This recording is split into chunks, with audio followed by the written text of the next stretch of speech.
There. Tonight we're exploring the history of the American General Store, from the kerosene glow and cheese wheel to bolts of calico and penny nails. What you're about to discover is that price tags were rare and a handwritten ledger quietly set the cost, sometimes settled with eggs or maple syrup. If these stories help you unwind, I'd love a quick like or subscribe, but only if they're genuinely working for you.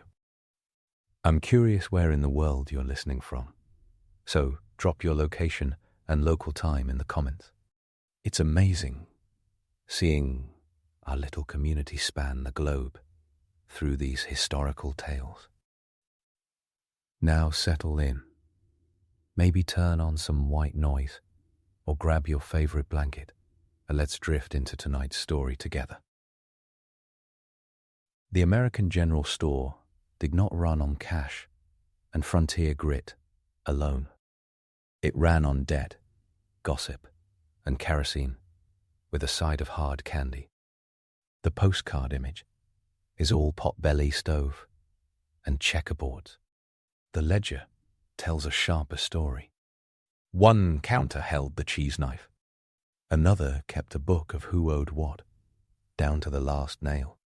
On those pages lived a surprisingly modern America, long before barcodes and end caps.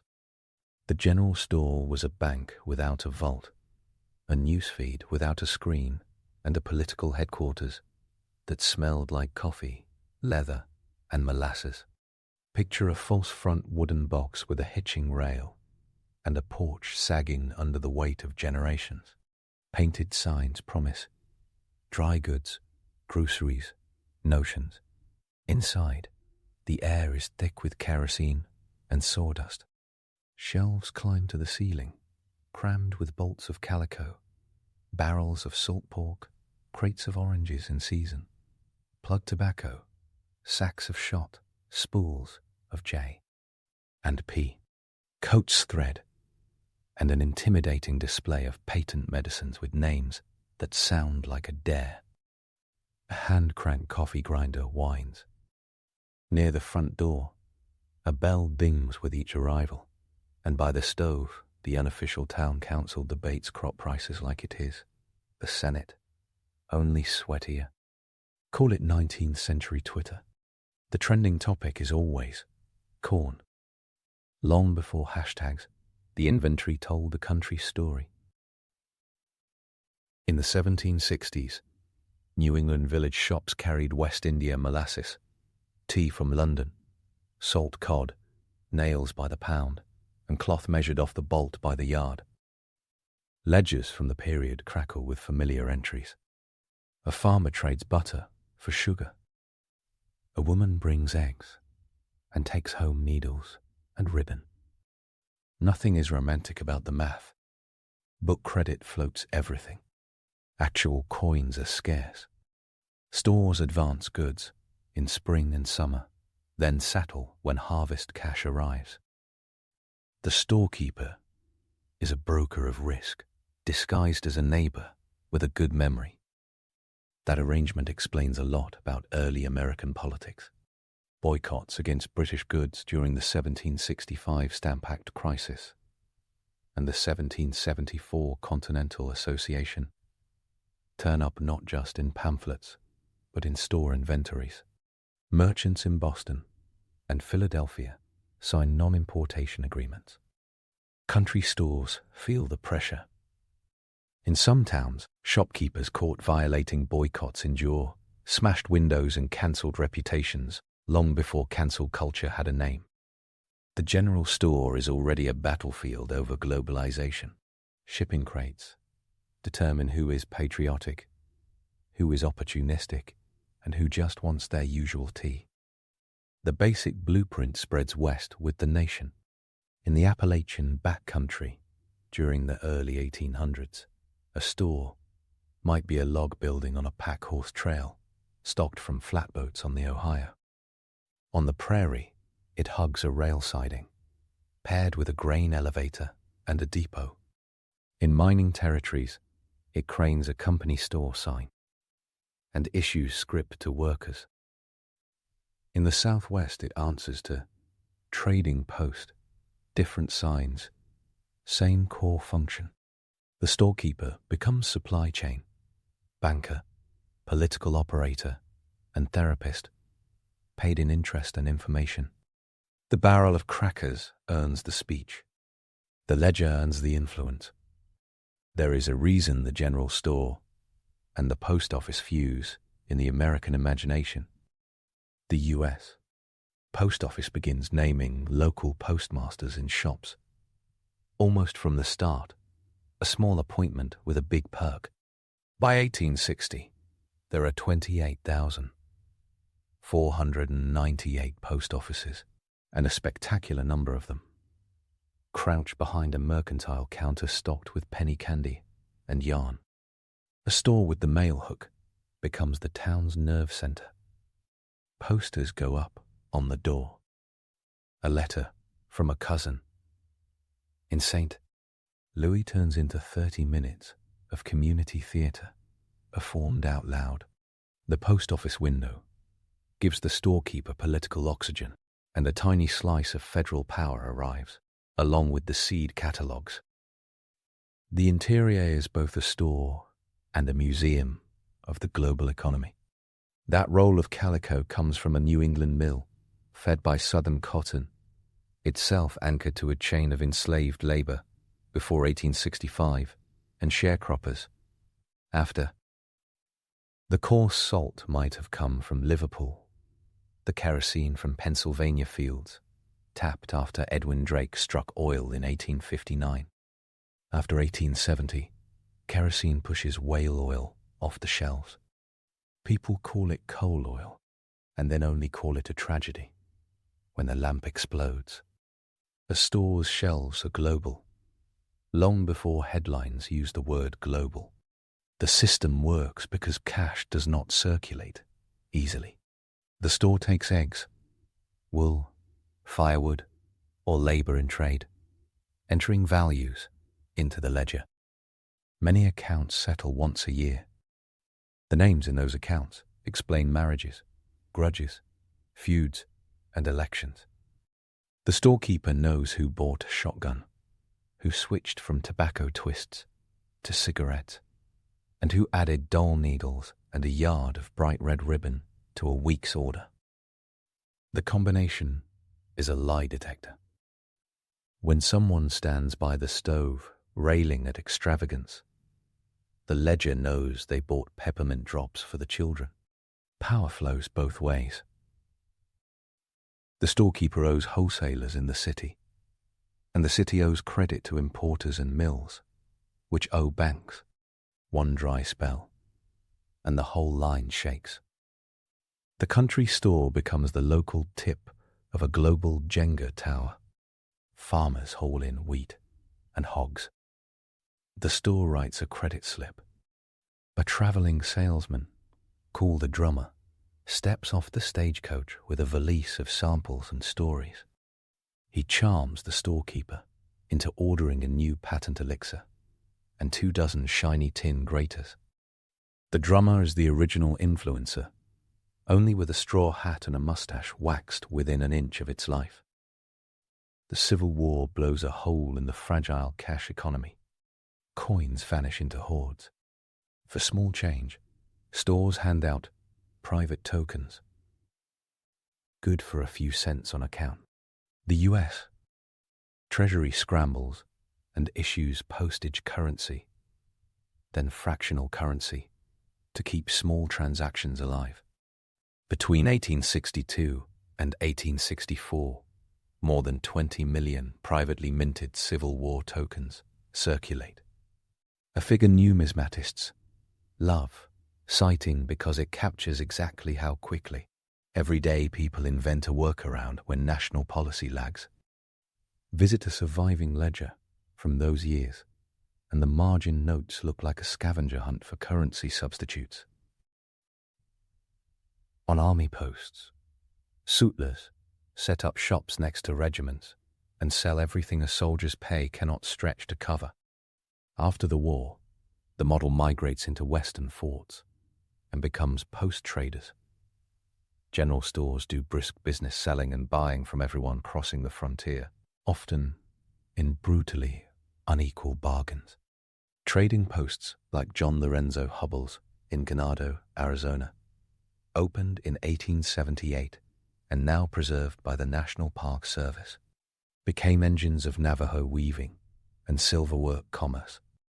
Visit Hubbell Trading Post today, and the layout reads like a textbook, with flour sacks stacked beside Navajo rugs, a counter with ledger marks worn into the wood, and a woven web of trust, calculation, and taste, linking a family's sheep to a Boston parlor.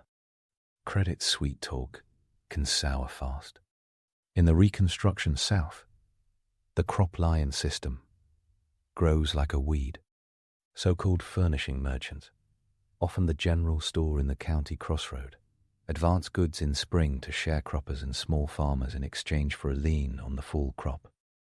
Interest rates frequently run 24 to 60%. Historians like Roger Ransom and Richard Such detail that math in studies of postbellum Southern economies and the phrase "debt peonage" stops sounding exaggerated. The general store becomes a courthouse without a judge, a bank without regulators, and a weight bench where power trains on the backs of the poor.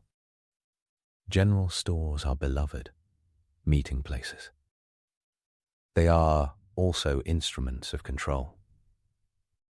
The company store goes a step further. In coal towns and lumber camps, wages sometimes arrive in scrip spendable only.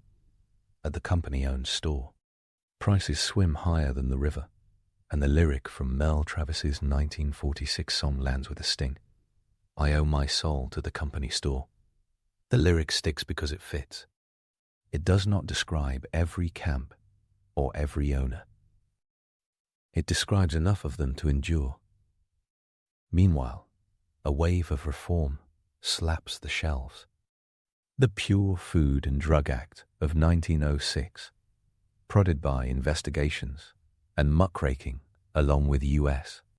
Department of Agriculture chemistry work, makes mislabeling illegal and starts dragging patent medicine into the light. Suddenly cures must list ingredients, and fine print arrives to drain the magic. That bottle of vegetable compound turns out to have enough alcohol to stun an ox, and a lot of people pretend to be surprised. Quackery does not vanish. It changes costumes and moves to new platforms. The general store learns to shelf more packages with seals and fewer jars with mystery. The packing revolution hits harder than any regulation. In 1898, the newly formed National Biscuit Company introduces Unkneader Biscuit, the first big cracker brand in a moisture-proof box with the inner seal. Crackers step out of the community barrel and into uniform packages whose main ingredient is persuasion. Cereal follows suit as the Kellogg Brothers plant factory cooked flakes on breakfast tables in 1906. Sanitized branding sweeps through the store like a new broom, and everybody with a broom sells one too. Spool cabinets advertise Clark's ONT. Dread, bright tin signs, push tobacco, and painted walls shout Coca-Cola in red script. By 1909, Coca-Cola counts roughly 400 bottlers across the country. By 1920, more than 1,000 local bottlers splash red logos on countless country stores. 100 years later, those fading ghost signs still tattoo the clapboard. Credit gets mechanized. In 1879, a Dayton saloon keeper named James Ritty patents a cash register because clerks keep shaving receipts. John H. Patterson buys the rights, forms National Cash Register, and turns it into a movement complete with training schools and sales scripts. By the 1890s, the clack and ding of NC registers become the store's metronome. Fairbanks scales from St. Johnsbury Vermont, jump onto counters and start policing weight. That grilled cheese story about the general store is beautiful. The real romance is gears, levers, and stamped seals on pound weights. The store also plugs into the first great American home delivery boom. Montgomery Ward launches a one-sheet mail circular in 1872 and grows it into a thick catalogue, moving by rail and stage into every township. Richard Sears starts peddling watches in the late 1880s, partners with Alva Roebuck in 1893, and by the turn of the century runs a mail-order behemoth from Chicago that sells everything from corsets to windmills. The U.S. Post Office injects Jet's jet fuel in 1896 with rural free delivery. By 1905, more than 32,000 rural routes crisscross the countryside, according to the USP's historian. In 1913, parcel post arrives. In the first 6 months, Americans send roughly 300 million packages. The number reads like a myth until the post office itself boasts it. Now, even the heaviest dreams ship by mail. A kit house from Sears rolls into a rail depot in pieces and rises on a farm lot. That program ships tens of thousands of homes between 1908 and 1940. A general store can sell nails for that house. Sears sells the rest. The country's retail world bulges at the seams during those years. Before the Great Depression, the government actually counts them. The 1929 Census of Distribution, the first national retail census, tallies roughly 1.8 million retail stores in the United States. Stacked next to that gaudy number is another. The Great Atlantic and Pacific Tea Company commands 15,737 stores in 1929, peaking around 16,000 in 1930, big enough to alarm Congress and small-town competitors. The word chain stops sounding like jewelry and starts sounding like a political problem. Chains deserve their own drumroll. Woolworth, the five and dime invented in 1879, spreads through small towns with an irresistible sales pitch. A teenager on a budget can buy something bright, new and clean, without dealing with a ledger. Clarence Saunders in Memphis tries a different trick in 1916. He opens Piggly Wiggly and patents the self-service grocery. Shoppers stream through turnstiles, grab baskets, and pick from labeled shelves without waiting for a clerk to fetch each item. By 1932, Piggly Wiggly counts roughly 2,660 stores. The general store's hand sell method starts looking slow and expensive in a world that worships efficiency. Add in Ann P's relentless price competition, and a new era marches in lockstep. It has fluorescent bulbs in its back pocket. Small merchants fight back with tools learned from the very machine upsetting them. Trading stamps land at the counter. Sperry and Hutchinson launches S and H.E. Hutchinson's in 1896, and by the early 20th century, a clerk tears out glossy stamps with a flourish after each purchase. Customers paste them into books and redeem them for toasters. Loyalty is now a sticker with glue on the back. The general store is modernizing by accident, inventing the bones of the rewards program used by a cloud-based giant 100 years later. Politics heat up over chains and prices. States passed chain store taxes in the 1920s and 1930s. Congress passes the Robinson-Patman Act in 1936, targeting discriminatory pricing and deals that let chains undercut locals. Regulators sue A and P in the 1940s for unfair practices. The Supreme Court slaps them in 1946. That last part delights small grocers and freezes a giant. The backlash does not stop structural changes from unwinding the cozy economy of the store on the corner, but it slows the pace and cements the image of the country merchant as an endangered species worth cheering. A warm glow still hangs over the potbelly stove, but it is not all warm. The store is a social stage where gender and race play hard parts. Many stores in the late 19th and early 20th centuries function as male spaces during midday, speckled with tobacco juice and arguments about wheat futures.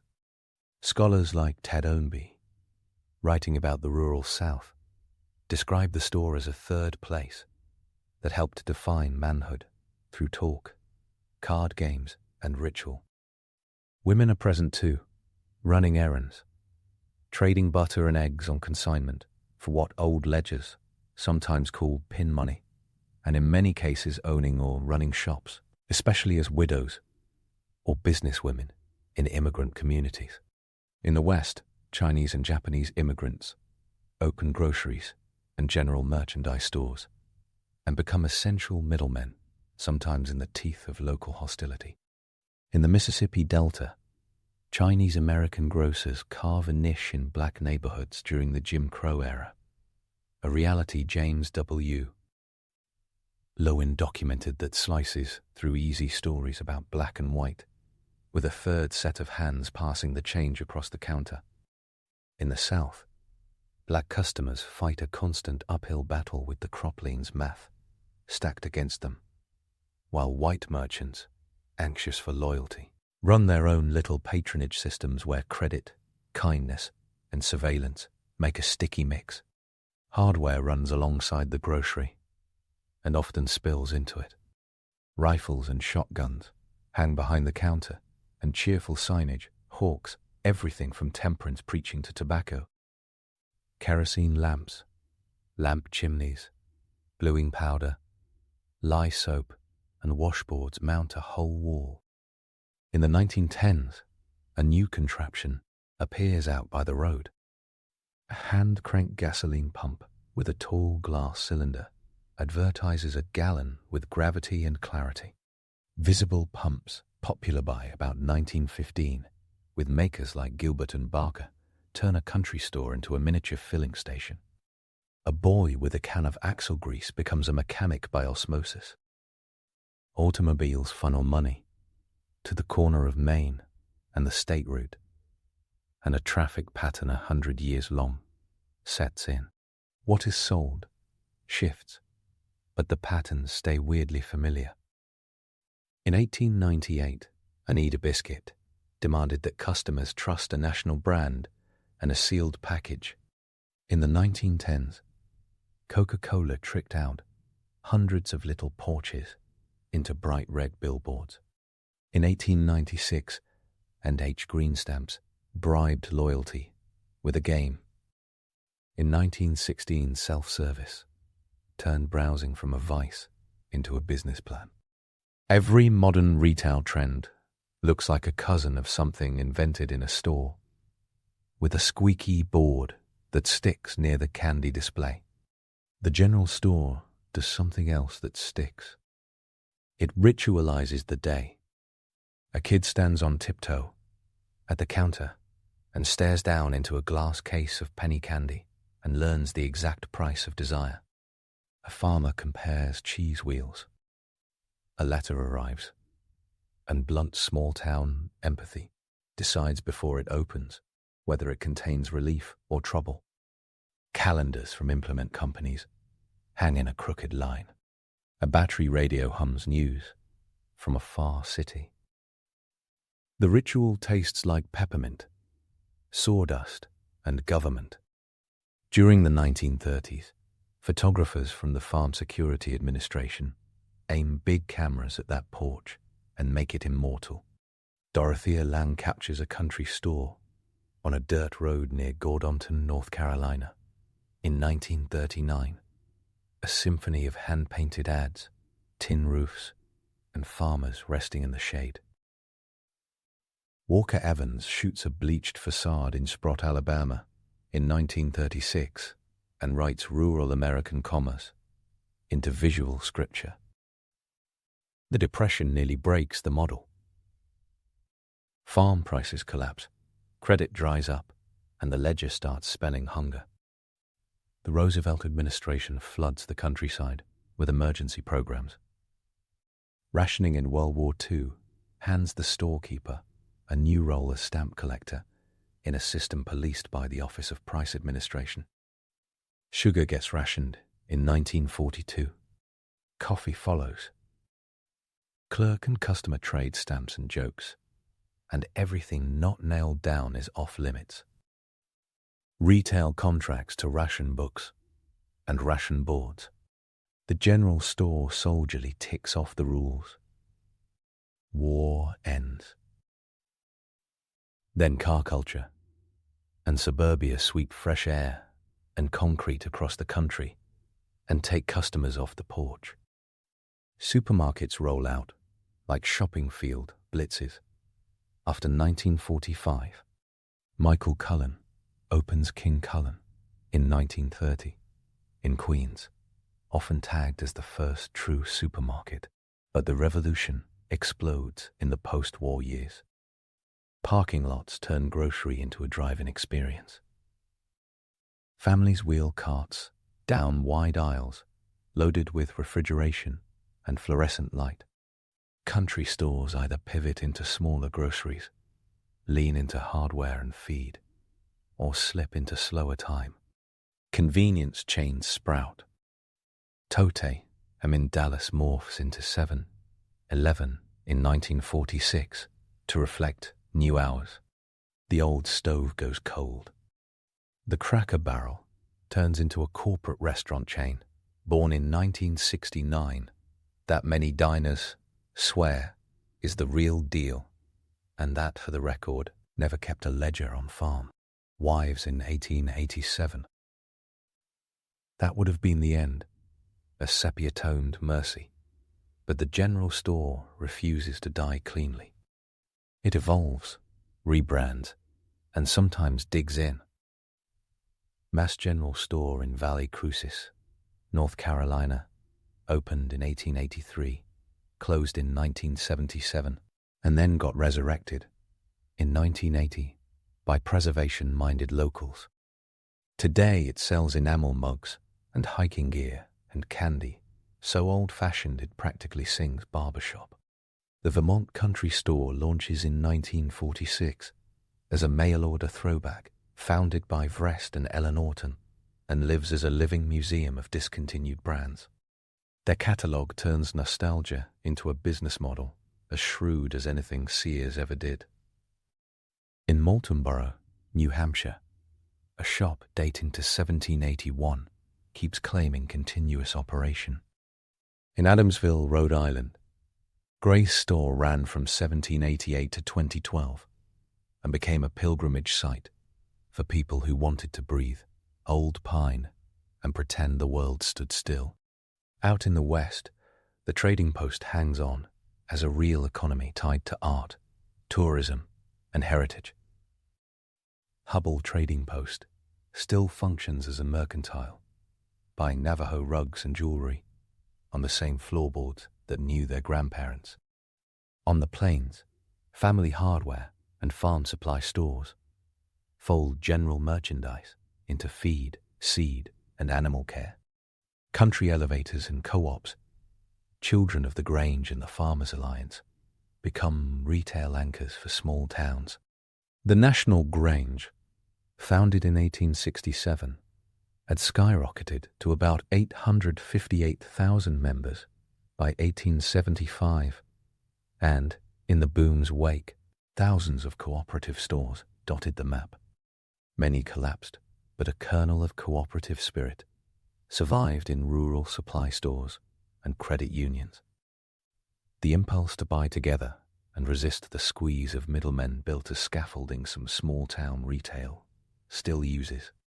Under the layers of romance, a few hard truths keep gleaming. The general store controlled information. The store's porch served as the daily paper. The clerk handed out more than needles and nails. He or she handed out news and reputation. The system rested on trust and surveillance. The system could turn cruel. The store's arithmetic built houses and broke families. The same ledger that kept a widow afloat could grind a sharecropper into dust. It is never one thing. It is always many. The actual goods tracked technology like an accelerometer. Before refrigeration, meat came salted and sullen. Winter ice houses cheered up the cheese in July and made ice cream an occasional miracle. By the 1920s, block ice and primitive refrigerators shoved new categories onto the shelves. By the 1930s, packaged bread arrives, with an endorsement from a bread slicing machine that debuted in 1928 and gave advertisers the phrase everyone still abuses. Medicine cabinet items changed shape. Pre-packaged bandages from Johnson & Johnson clean up cuts that older generations treated with mystery salves. Lamp chimneys gather dust when electrification finally pulses into the last valleys.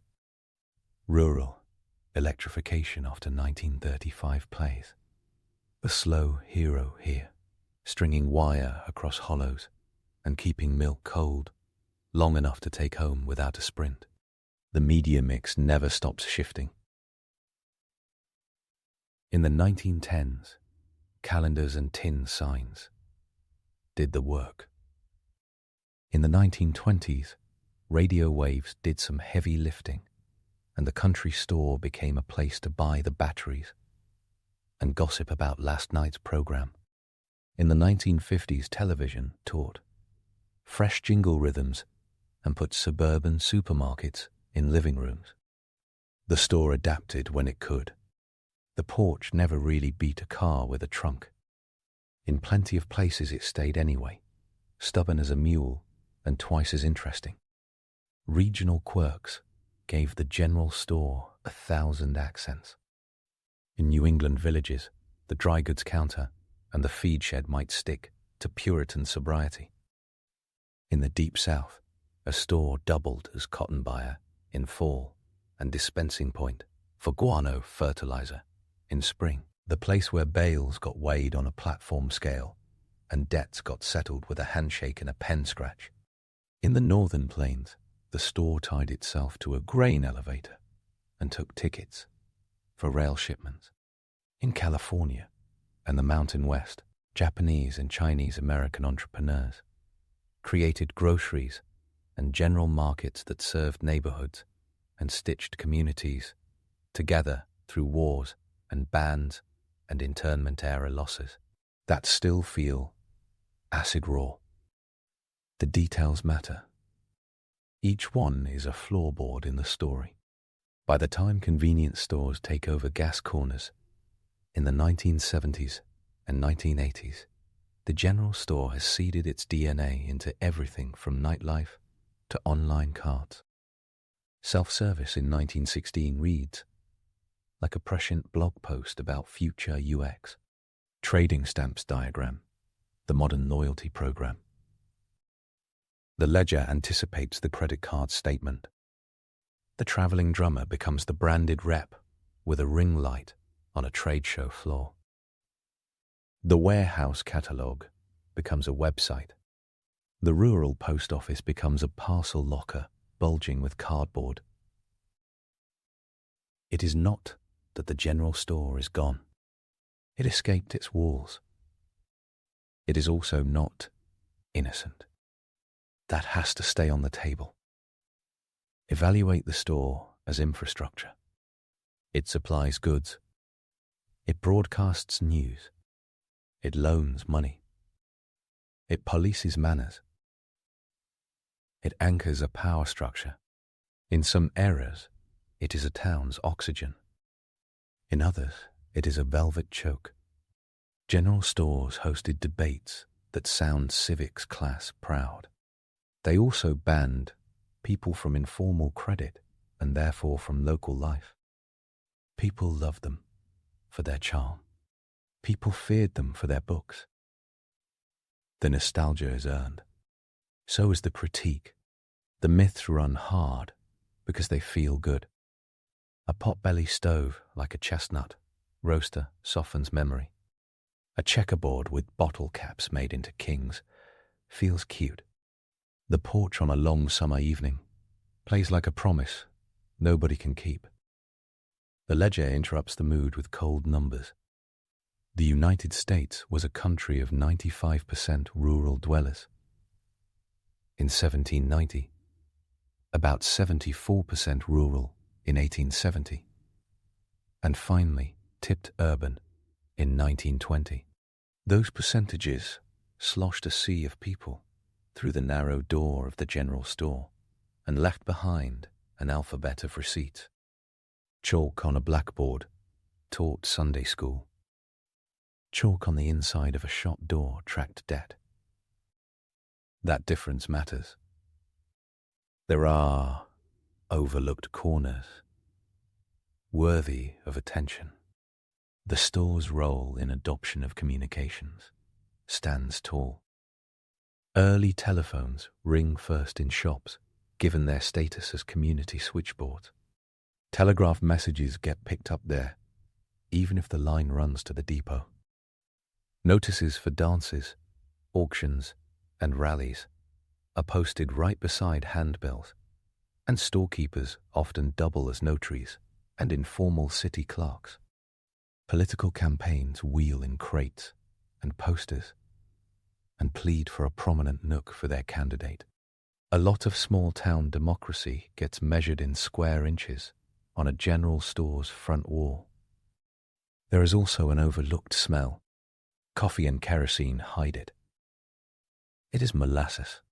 Molasses pulls the store right into the middle of the economy of the Caribbean, and the triangle of sugar, rum, and enslaved labor, long before the Civil War. Even after emancipation, that sticky sweetness remains a time capsule of a brutal global past dressed as breakfast. The store evolves. A brisk feed and seed business helps the ones that last. A section of freezer cases and a few aisles of canned goods resemble a tiny supermarket. A hardware aisle bristles with bolts and hinges in neatly labeled drawers. The clerk who once memorized which washers fit which bolts now stares at a screen. The knowledge still matters. It just travels differently. It also goes on Instagram, because nothing makes modern city dwellers lose composure faster than a photo of a candy case organized by color under a ceiling fan. Historians have not been lazy about this space. William Cronin wrote about country merchants as vital links in the system that pushed prairie grain into Chicago's maw in the 19th century. Social historians of the rural South read the porch as a stage for manhood and power. Economic historians trace the crop lien, tango, one painful step at a time. The National Park Service protects trading posts, not because they are quaint, but because they are freighted with artistry and exchange. The U.S. Peace Historian and Postal Museum curate hoards, paperwork as if it were the key to modernity, because it basically is. The nostalgia industrial complex tries to steal the show with gingham curtains and jars of horehound. The receipts in county archives say, "Hold up, look at the math." A few details deserve their own close-up reel. In the 1860s and 1870s, Singer sells sewing machines on the installment plan, one of the first heavily organized consumer credit, plays backed by hard sell and a network of agents. A store often acted as the local node for those deals. In the 1930s, general stores coexisted with rolling stores, trucks fitted with shelves and glass cases that crawled down sandy lanes in the south to reach farmsteads without a nearby shop. Dorothea Lange photographed a rolling store in Greene County, Georgia, in 1938, with a vendor selling crackers and snuff off a truck bed. That is the general store on wheels, a half-century precursor to a digital cart, beep. In towns where the store doubled as a gasoline point, visible pumps went from novelty to necessity, and then to quaint decor when enclosed meters arrived. Those pumps, with glass cylinders showing the measure, taught the entire neighborhood to trust. Transparent measurement. That trust is not a small theme. Weights and measures were policed by inspectors with seals, even in rough counties, because a unit of sugar that weighs what it should equals legitimacy. Sharper merchants could angle the scale, or fudge a dipper. The honest ones stamped their weights with pride. A sloping counter is a moral hazard. The 19th century, frankly, knew how to make ethics literal. There is also the music of the place. Fiddle tunes slice the air on Saturday nights, when the counter gets cleared for an impromptu dance. The sound of the cash register hitting the stop with a ding. The rustle of calico pulled tight across a bolt. The cough that announces someone who came in from the fields. The bite of a cider barrel, tapped for a community harvest gathering. The sweep of a broom at closing time that sounds like a benediction. Not cozy for everyone. Cold comfort if a week's labor left the ledger unchanged. Real, nonetheless. Company towns with stores that owned everything deserve one last squint. The image of men lined up at a counter to receive wages in scrip and then hand it straight back, for flour never stops stinging because it is not a fable. In miming regions of Appalachia and the West, scrip was common into the 1930s.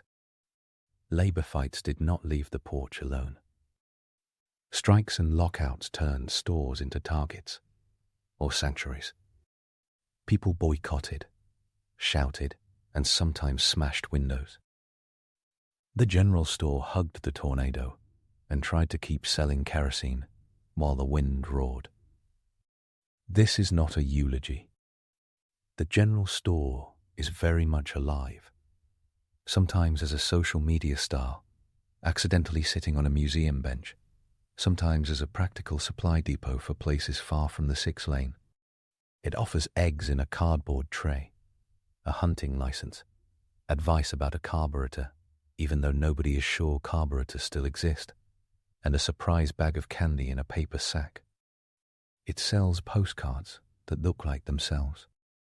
It sells a lie about time that lures city drivers on leaf-peeping weekends.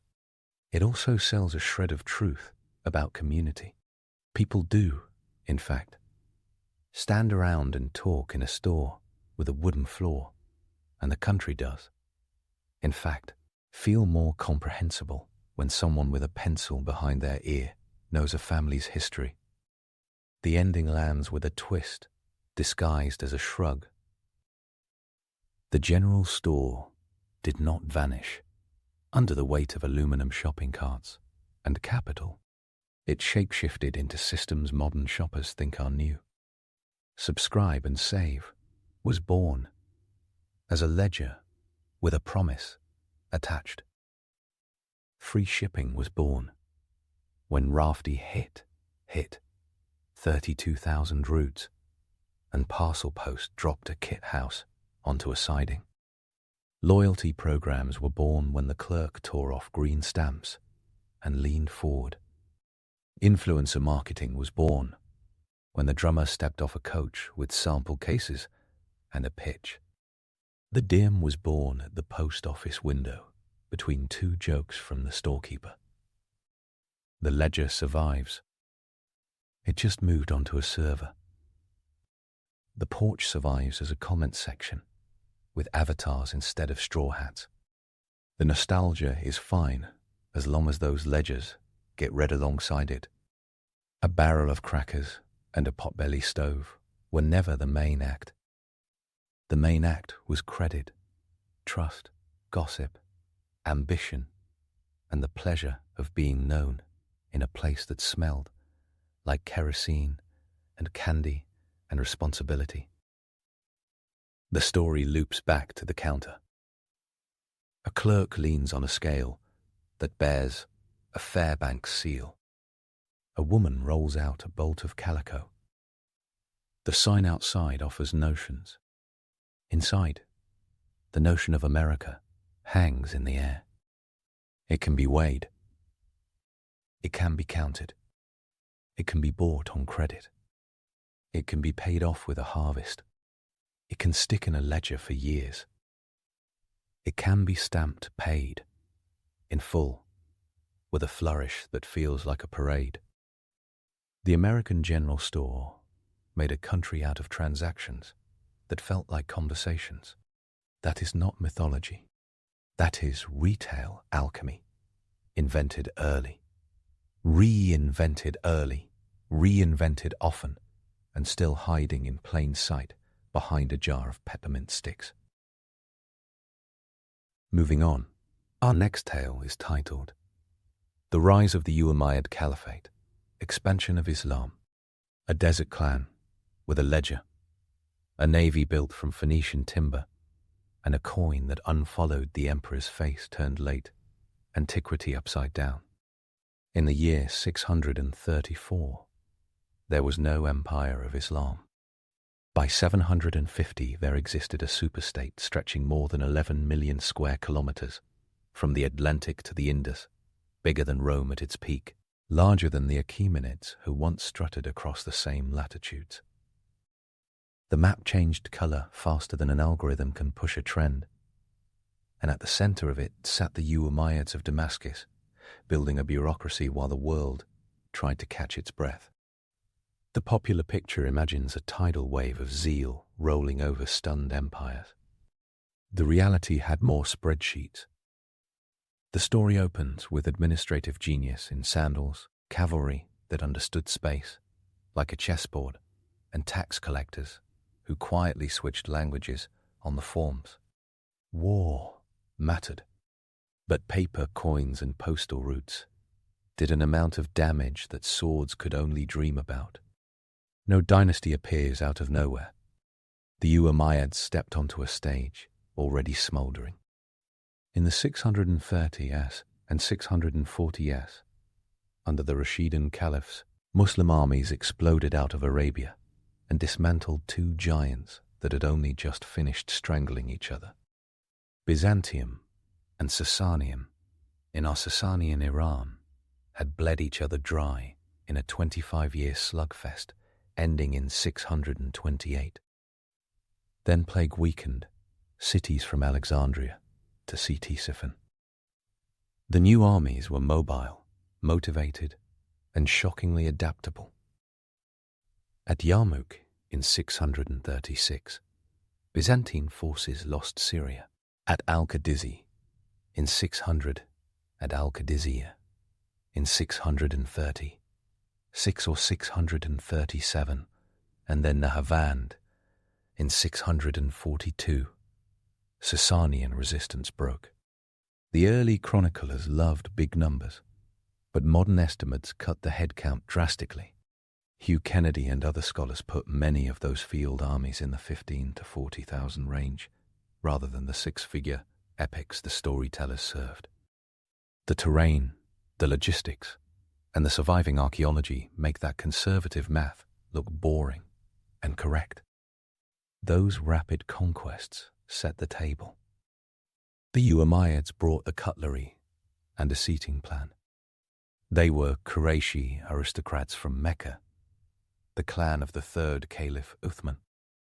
When civil war erupted after Uthman's assassination in 656, the governor of Syria, Muawiyah ibn Abi Sufyan, held his nerve and, more importantly, held Syria's army together. He had run Syria's finances and borders, since the early 640s, learned every bend in the Orontes, and knew which tribes showed up on time and which required gift baskets. He watched Iraq burn itself out under factional strife, and he cultivated what the empire really needed: reliable payroll, a navy, and a messenger network with bite. By 661, after years of conflict now remembered as the first fitna, Muawiyah stood as Caliph, based in Damascus. He kept the empire's shape but changed the engine. No utopian commune here. He called it what it was: a monarchy in everything but title. He began a careful dance with the Syrian Jund, the provincial army districts, which he treated like shareholders. He fortified roads and built the Barid, a postal intelligence service that pummeled distances with fresh horses and fresh gossip. He coaxed the coastal shipyards at Acre and Tyre into life and put crews aboard. In 655, under his watch as governor, a new Arab fleet had already beaten the Byzantines at the Battle of the Masts off Lycia. Greek fire did not yet dominate the sea. The Mediterranean arrived to the party with a new guest list. Between the army registers and the boats, Muawiyah's Syria turned from frontier to core. The Christian bureaucracy in Damascus kept the tax machine humming. Greek remained the language of accounts in Syria, as did Coptic in Egypt and Pala in Iran. The Umayyads did not walk in with a language purity test. They walked in with calculators. Sarjun ibn Mansur, a Christian bureaucrat and father of the theologian John of Damascus, managed fiscal affairs like a seasoned CFO. Continuity soothed markets and filled the treasury. As Fred Donner and Kennedy both underscore, the early Caliphate succeeded because it kept what worked and tossed only what slowed the convoy. Naval raids probed Byzantine coasts in the 660s. The fleet stacked timber and learned currents. By the 670s, the Umayyads tried the big prize, Constantinople. Chroniclers like Theophanes, the Confessor, describe a 7-year rhythm, 674 to 674, with Arab fleets camping along the Asian shore each campaigning season. The city did not fall. It had walls, a navy, and a new chemical party trick. Greek fire, those pressurized jets of flaming liquid, turned water into an inferno. Constantine Iffy's engineers sprayed the Arab ships until the straits looked like a grill. After a failed siege and heavy losses, a peace treaty followed. Theophanes reports annual tribute terms: 3,000 pounds of gold, 50 horses, and 50 captives sent from Damascus to Constantinople. That image stings the ego of any conquering power. But Muawiyah bought time with gold and lived to spend his revenues where they mattered. Dynasty followed, administration. In 676, Muawiyah designated his son, Yazid, as heir, shifting the Caliphate from elective oligarchy to hereditary monarchy. It was efficient and explosive. Opposition crystallized, and when Yazid took power in 680, the second fitna detonated. Tragedy carved its timeline. Hussein, grandson of the Prophet, was killed at Karbala in October 600 and October 600 with a small band of followers, an event that reshaped Islamic memory and identity. In Mecca, Abdallah ibn al-Zubayr set up a rival caliphate that would outlast Yazid himself. The fitna shredded unity from 680 to 690 to 692. Tribes split. Factions schemed. Syria became the anvil again. After a brutal cycle, including the sack of Medina in 683 and the fall of Mecca's Kaaba to fire-damaged chaos, the Umayyads regrouped under Marwan I and his son, Abd al-Malik. Abd al-Malik, ruling from 685 to 705, stitched the empire back together with force and formality. The decisive moment came in 692 outside Mecca at the Battle of Mard Rahid, and then the final defeat of Ibn al-Zubayr. With the rival Caliphate crushed, Abd al-Malik could act like a builder rather than a firefighter. He had a partner for the ugly jobs, al-Hajjaj ibn Yusuf, governor of Iraq, the man whose name still makes voices drop in Iraqi histories. Al-Hajjaj broke rebellions in Kufa and Basra in 694, 695, founded the city of Wasit as his base, and delivered predictable revenue and troops eastward. He had the reputation of a terrifying efficiency expert who loved measurable outcomes and made them happen. Administration transformed under Abd al-Malik. In the 690s, he pushed a currency reform that rewired markets. For decades, coins had recycled Byzantine and Sasanian types. In the early 690s, there were transitional issues, including a striking standing Caliphate gold coin that put a sword-bearing figure on the obverse. Within a few years, around 696, 697, the Umayyads rolled out a fully reformed series. No portrait, only epigraphy with Quranic phrases, a date, and mint names in Arabic. The weight held to the classic Near Eastern standard, about 4.25 grams for the gold dinar. Hordes show the shift, like a language swap in metal. Today, those coins turn up in Carthage, in Iranian mints, and soon enough in Al-Andalus. The message was quiet. Power. The empire paid in its own brand. The visual brand was the text. Language reforms followed. The state moved to Arabic for administration. In Syria, Greek fell off tax receipts. In Egypt, bilingual Greek-Arabic papyri give way to Arabic-only documents in the early 8th century. The work did not happen overnight. Taxes in Aphrodito still showed Greek scribbles before they didn't. The last Greek docket in some Egyptian villages dates to the 690s or early 700s, and then the Diwan spoke Arabic habitually.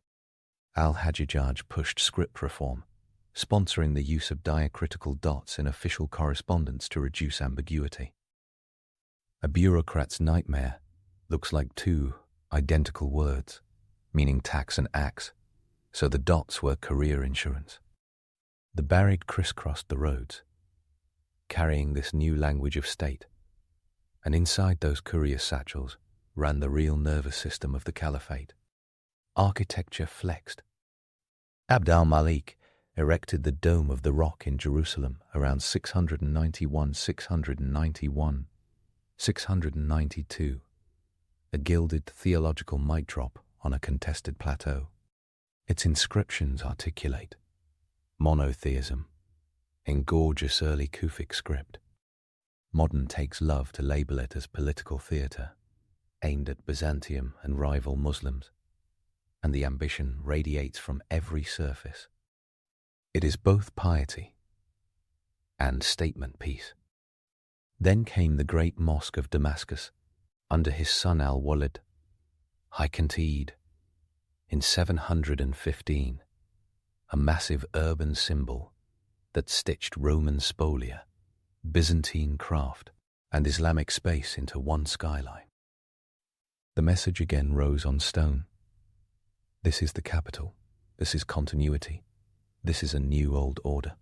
Once the machine hummed, the expansions went wide. Al-Walid, I's decade, 705 to 715, reads like an atlas throwing darts, and the darts stuck. West first. The North African story feels like a season of television that never stops ending on a cliffhanger. Umayyad and Nafi pushed across the Maghreb. In the 660s, founding Kairouan around 670 in the interior of modern Tunisia, a strategic garrison city near enough to the sea to matter and far enough inland to survive. He overreached and died near Biskra around 683 at the hands of a Berber coalition under Qusayla, allied with the last Byzantine pocket. The Arabs retreated. Then they came back. Hassan ibn al-Numan took Carthage in 698, burning the old Roman Byzantine harbour infrastructure so thoroughly that archaeologists still read the charcoal in the soil. The last Byzantine hopes in Africa sailed away. Resistance remained. All memory cheers on the warrior queen, Al-Kahina, or Dihya, who rallied the Aries region in the late 7th century. The details blur through legend, but the through line stays clear. The conquest of Ifriqiya was not a walk. It was a grind with alliances and betrayals, from Qusayla to Dihya, to Musa ibn Nusa, stitching provinces together with carrots and whips. By the early 700s, Musa governed a stabilized Ifriqiya. North Africa was Arab-run, but Berber populated, and that fact mattered. A lot of the frontier cavalry wore Berber names and spoke Berber languages. They served with enthusiasm when treated fairly, and with volcanic fury when told they would never be equal in spoils or tax relief. That fuse burned for decades and would explode in the 740s. In the short window, however, the Maghreb became a launchpad aimed at Europe. Then a small army crossed a narrow strait.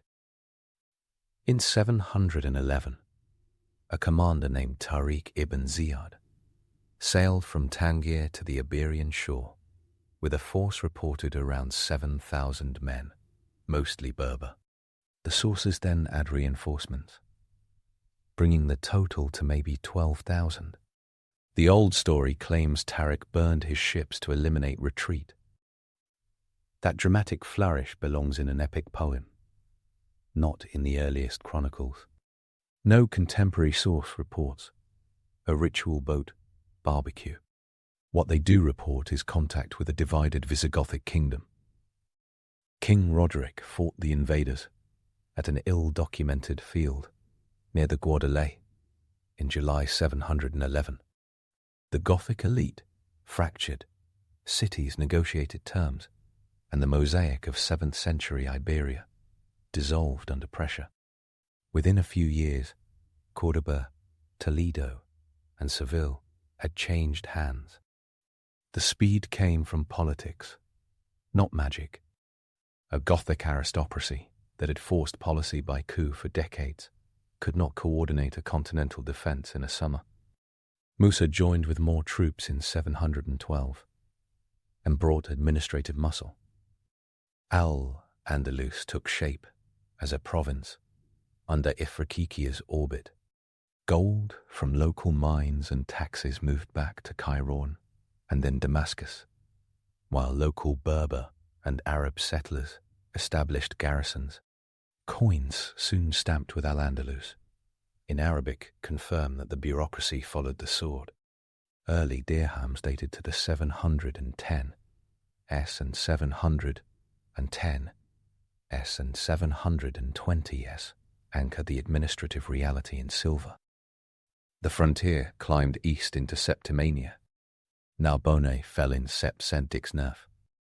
For a moment, the coast between Iberia and what is now southern France wore new masters. Further inland, the story becomes a cautionary tale about raiding beyond the line of supply. and then discovering the line had moved. In 732, a Muslim raiding army under Abd al-Rahman al-Ghafiqi met Frankish forces near Tours or Poitiers.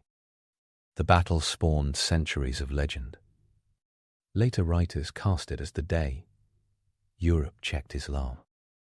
The earliest sources are sparse. The continuator of Fredegar mentions a clash and Abd al-Rahman's death. Numbers like 375,000 float in medieval imagination. Modern estimates compress those armies down to something like 15,000 to 30,000 per side, give or take. The Arab Umayyad contingent had been raiding deep in Aquitaine, heavy with loot, light on winter plans. Charles Martel's infantry held ground and forced a retreat. The fight mattered regionally. It did not decide the fate of a continent.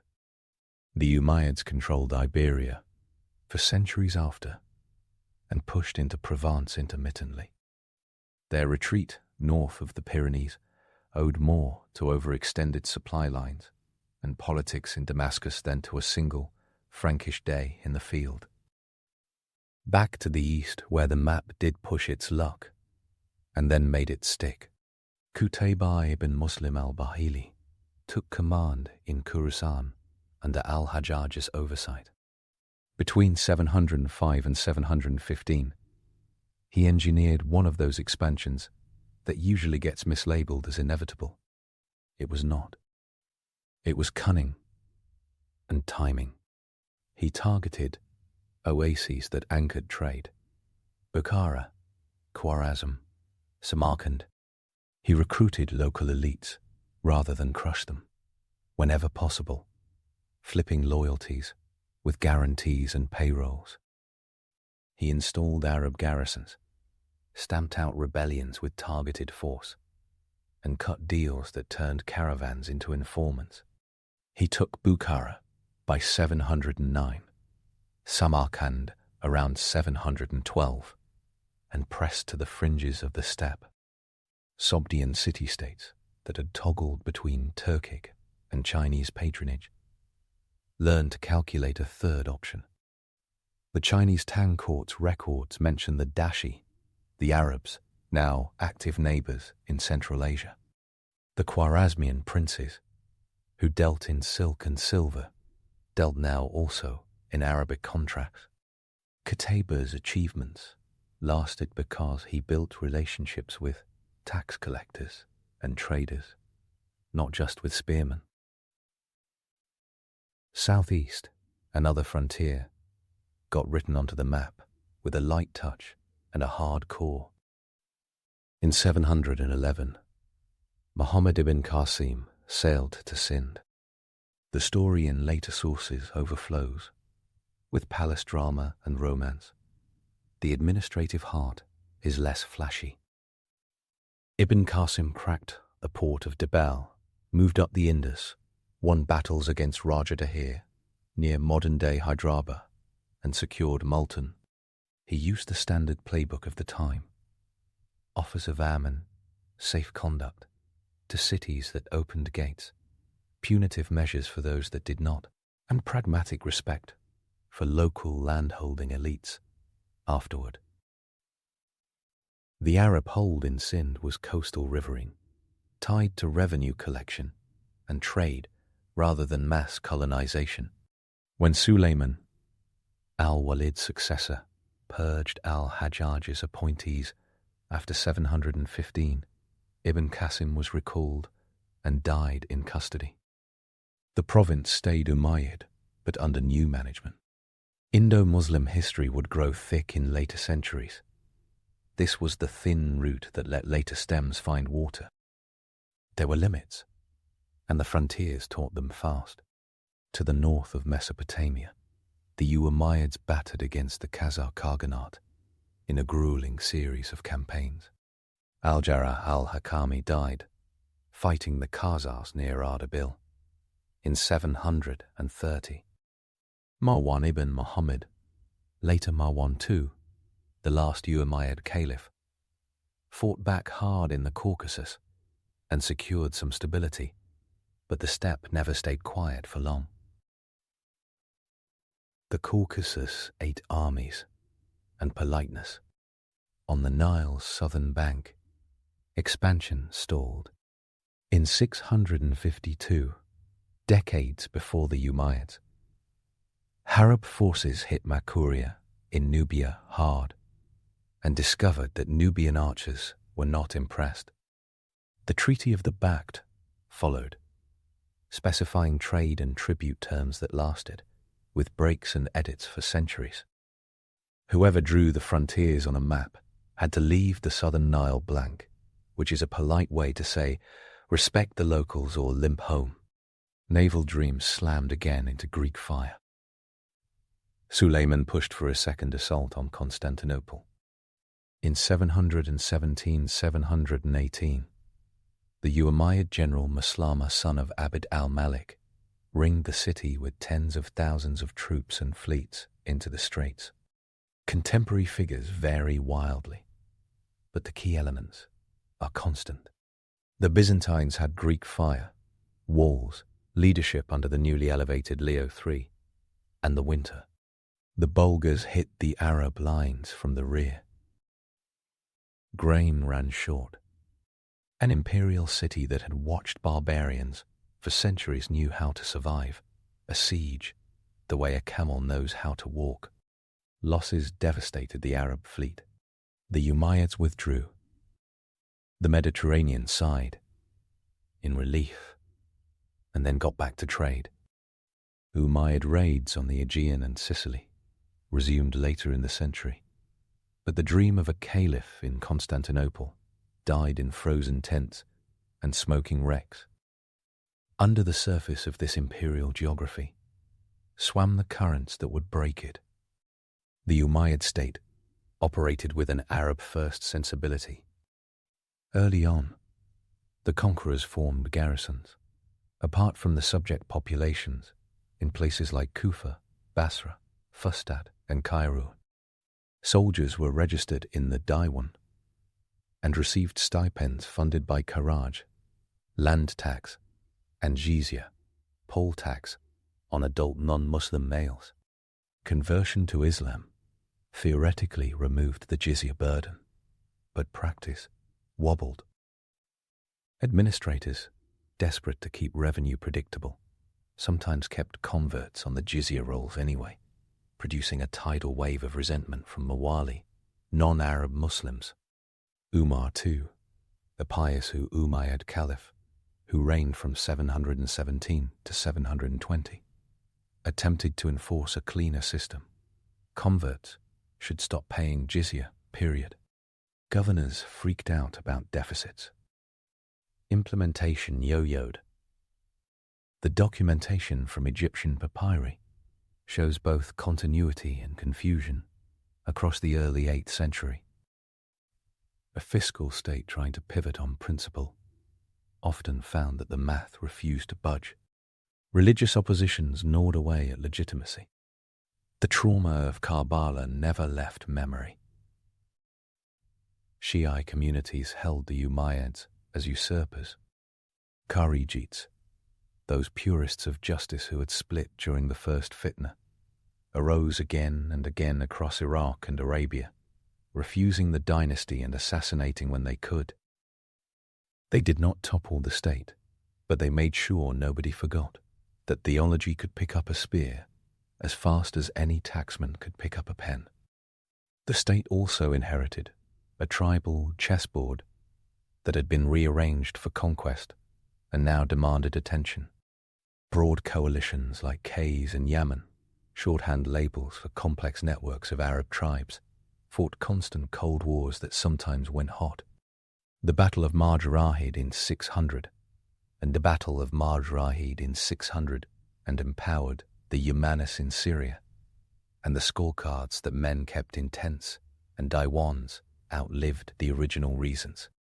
Court politics in Damascus looked like a family drama layered on top of a rough draft of federalism. Governors owed family, tribe, region, and the caliph, often in that order. Despite the fractures, many areas flourished under Umayyad urban policy. The great mosque of Damascus glowed under mosaics that rivaled any Byzantine church. Desert castles like castles like castles like castles like castles al-Zahaya, or the palace of Kirbat al-Mafjar near Jericho, associated with Hisham, ruling 724-743, combined pleasure architecture with power projection and frontier management. These complexes held baths, reception halls, and water systems that made archaeologists whistle under their breath. A supposed iron-fisted, military dynasty turned out to have taste. The empire's economy threaded continents. Coins minted in Wazir-Turnup. Coins minted in Wazir-Turnup in Scandinavian hordes. Dirhams bearing Hijri dates cross Eurasia in the hands of Rus merchants. Baghdad would later become the poster child of a golden age, but Damascus already functioned like a gravitational center, pulling silk, grain, papyrus, spices, and slaves through its orbit. Arabic became the language of money and law, a lingua franca that moved from garrison scribes into markets and then into kitchens. Then, the accumulation of small failures lit the fuse. Hisham's long reign kept the sails trimmed. When he died in 743, a succession of short-lived caliphs spun the tiller in circles. Walid, too, 743, reignited tribal vendettas with brutal flamboyance. Yazid III, 744, and Ibrahim, 744, came and went. Marwan II, 744, 750. The same general who had bled against the Khazars took over to restore order, but the wave was already breaking. In the Far East, where Qutayba had persuaded and marched a generation earlier, a movement formed that would turn the lights out in Damascus. It began in Khorasan, a place where Arab tribal settlers mixed with Persian Mawali in an arithmetic that always threatened to overwhelm the old guard.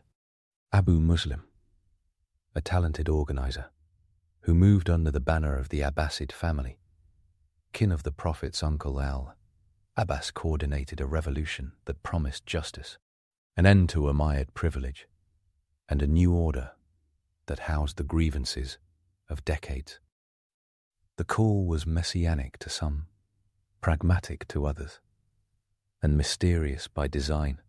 Black banners rose in 747. Cities fell into line. In 749, Kufa declared for the Abbasids. In January 750, on the Great Zab River in northern Iraq, Abbasid forces defeated Marwan III decisively.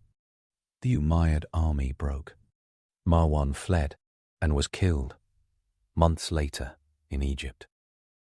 The house of Umayyah was hunted. The chronicles lean into the drama. A banquet attended by Umayyad princes, and then blood on the floor. Whether or not that specific story adds up, the elimination campaign was real. Almost none escaped. One did. Abd al-Rahman ibn Muawiyah, a young Umayyad, hustled across North Africa and then to Iberia.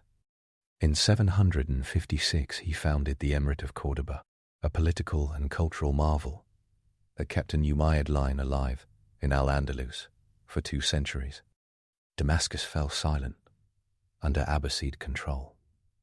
But the family did not vanish. They adapted, and in Spain they would build a mosque that rivaled Damascus as a symbol, because history enjoys symmetry. Even while the dynasty rose and fell, the image of conversion by the sword wrote itself into reputations with a marker that bleeds. That story has a simple shape and the appeal of a catchy chorus. The sources and the archaeology shred it. Muslim conquests changed who collected taxes and who set the laws, but populations in Egypt, Syria, and Iran remained mostly non-Muslim for centuries. Coptic Christians shrink in numbers gradually in the 8th and 9th centuries, not instantly in the 640s. Syriac-speaking Christians wrote their histories under Arab rule, with enough manuscripts surviving to flood libraries, not tombstones. Persian Zoroastrians took far longer to become a minority, and pockets remained into modern times. Conversion happened, and the reasons stacked. Social mobility, tax relief when it actually kicked in, sincere religious conviction, the attraction of being plugged into a literate empire with wide horizons. The sword mostly made room for the tax forms and the Friday sermon. Another legend melts under light. The Battle of Tours as the day Europe was saved. The raids that reached Gogh were opportunistic, their logistics flimsy. The Umayyad priority lists sat in Damascus, and the 730s domestic scene mattered more than a cathedral town north of the Pyrenees. What Charles Martel did do was reorganize Frankish power with a brutal consistency that later kings would exploit. Every culture loves a heroic hinge moment. History loves a chain of decisions over decades.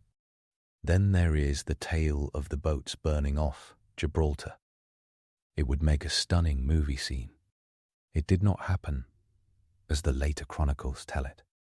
Tariq's genius found a path through a collapsing Visigothic elite and a geography whose bottlenecks he understood. He preserved his ships because he needed to send reports and fetch reinforcements. Legends lean into drama. Logistics leans into receipts. What turned the early Arab conquests into a resilient Umayyad state also deserves close attention. The Sasanian and Byzantine empires had fought a continent-scale war from 602 to 602 to 628 that drained treasuries and armies. Pestilence followed. The Arabs who arrived fought as light cavalry and infantry that treated the desert margins as home turf, moved fast, and rarely stuck their necks into obvious traps. They built an army out of a tribal society by promising rank, stipend, and a share in an idea rather than a throne. Their leaders kept Diwan registers, paying fighters on time, and documenting who was owed what. They learned from their conquered subjects.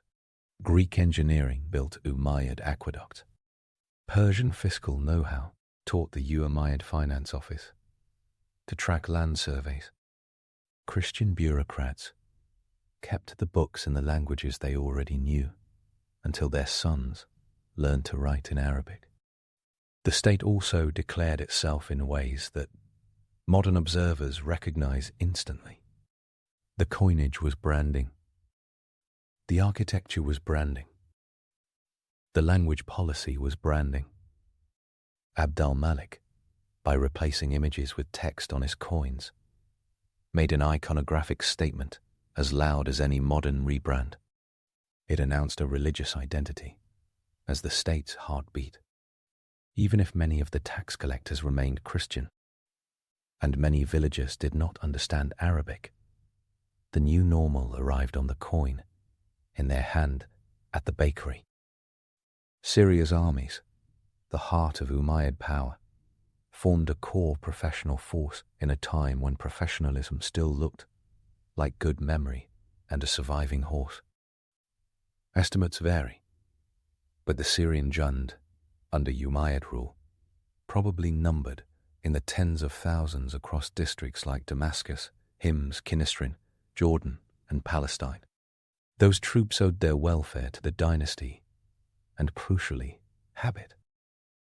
They rotated through campaigns, then home to farms and families Then back to the frontier. They could storm a mountain pass, and they could write a requisition for barley. They were the empire within the empire, and they were loyal until the politics snapped. The politics snapped when too many constituencies felt unheard. In the Maghreb, wronged Berber, soldiers erupted in 743. The Berber revolt torched Umayyad control across North Africa, forced Arab garrisons into hard corners, and permanently severed the Western monopoly of Damascus. The reasons are not mysteries. Unfair division of spoils, tax discrimination, and the sense that Arab governors viewed Berbers as second-class Muslims threw dry wood onto a real fire. The rebellion battered Al-Andalus as well, spiraling into civil war and making the province semi-detached long before Abd al-Rahman turned it into an independent emirate. In Iraq, Kharijites popped up like stubborn weeds.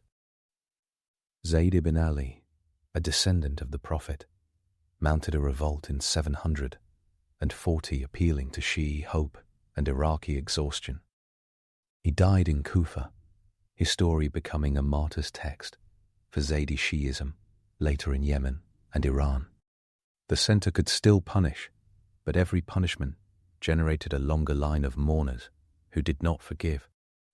Back in Damascus, the Diwan kept printing lists and the Barid kept moving paper. But charisma leaked.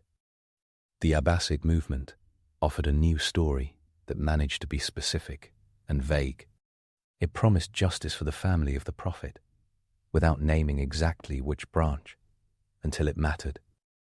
It enlisted Mawali with a message of equality. It paid its recruiters, tracked its towns, and shook the rural versus urban kaleidoscope in Khorasan, until enough patterns lined up. When the black banners rose, they rose over networks that knew their own strength. What the Umayyads left behind runs far beyond palaces.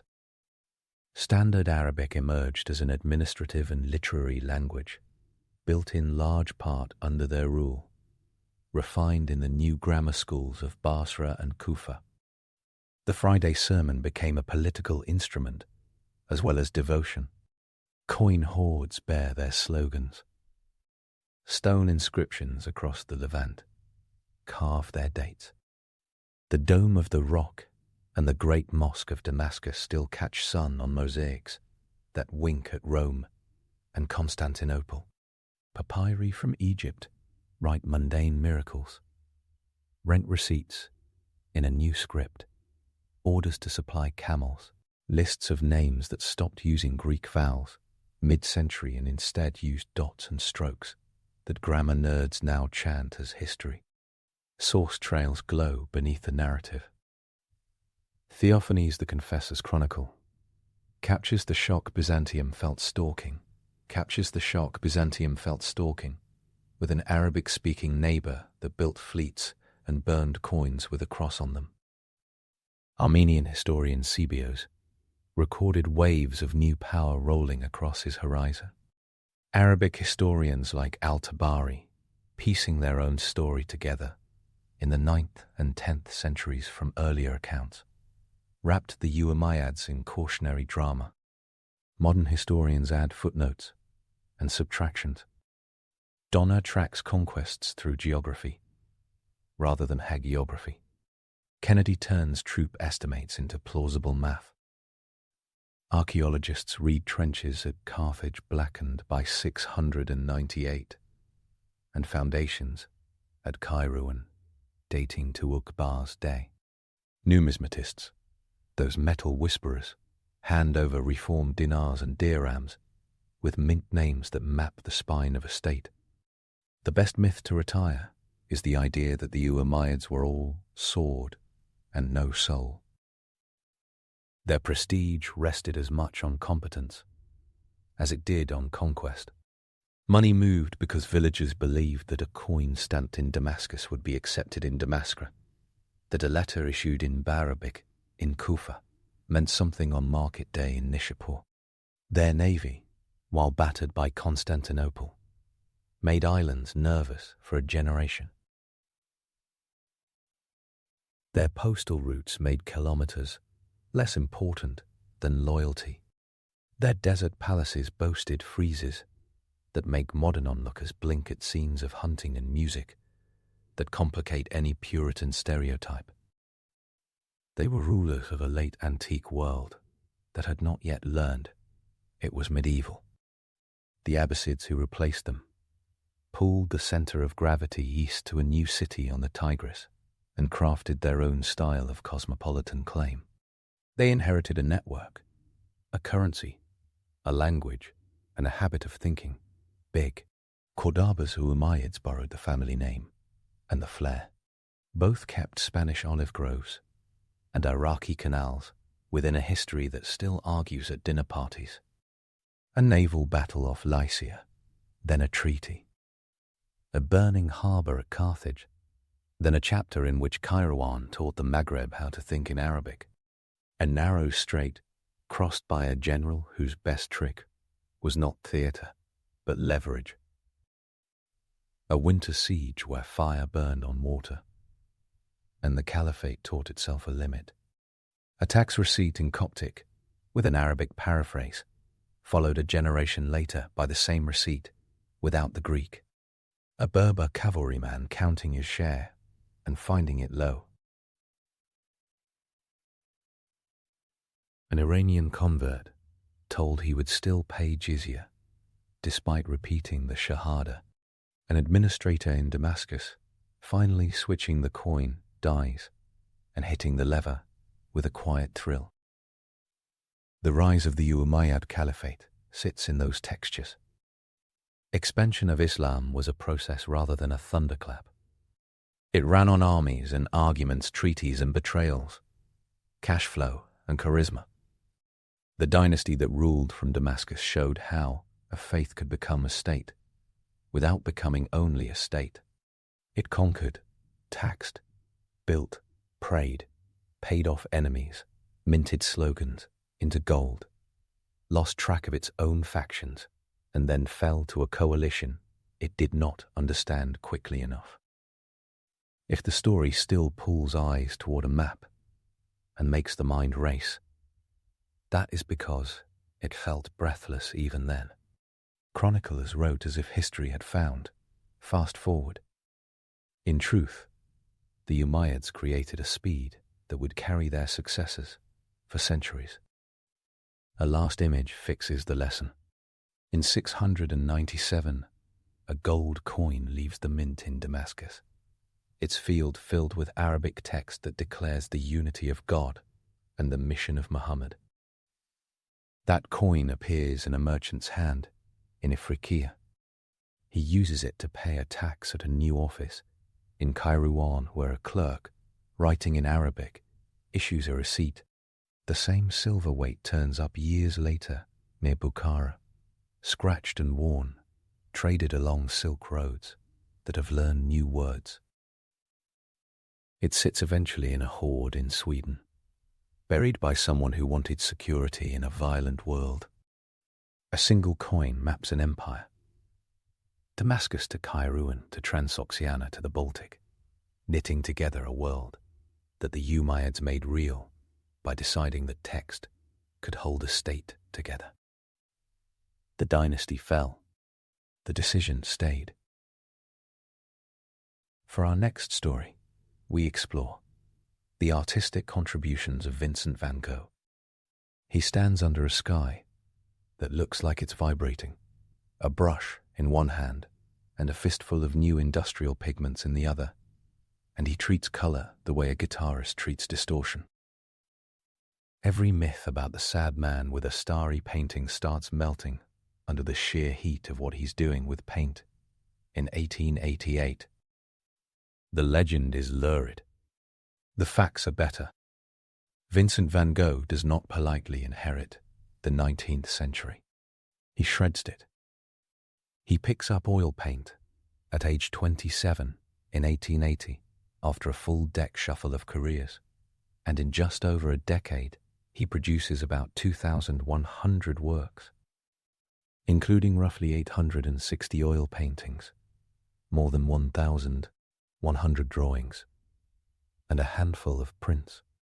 Most of the famous ones arrive in a furious sprint near the end. In 1889 alone, while wrestling a mind that misfires, he makes around 150 paintings. There is no gentle learning arc. There is a detonation. Start earlier for the drama. In 1869, he's a teenage employee at Gogh, a blue-chip art dealer with branches in The Hague, London, and Paris. He knows what paintings sell and what critics say before he ever mixes a palette. His letters prove it.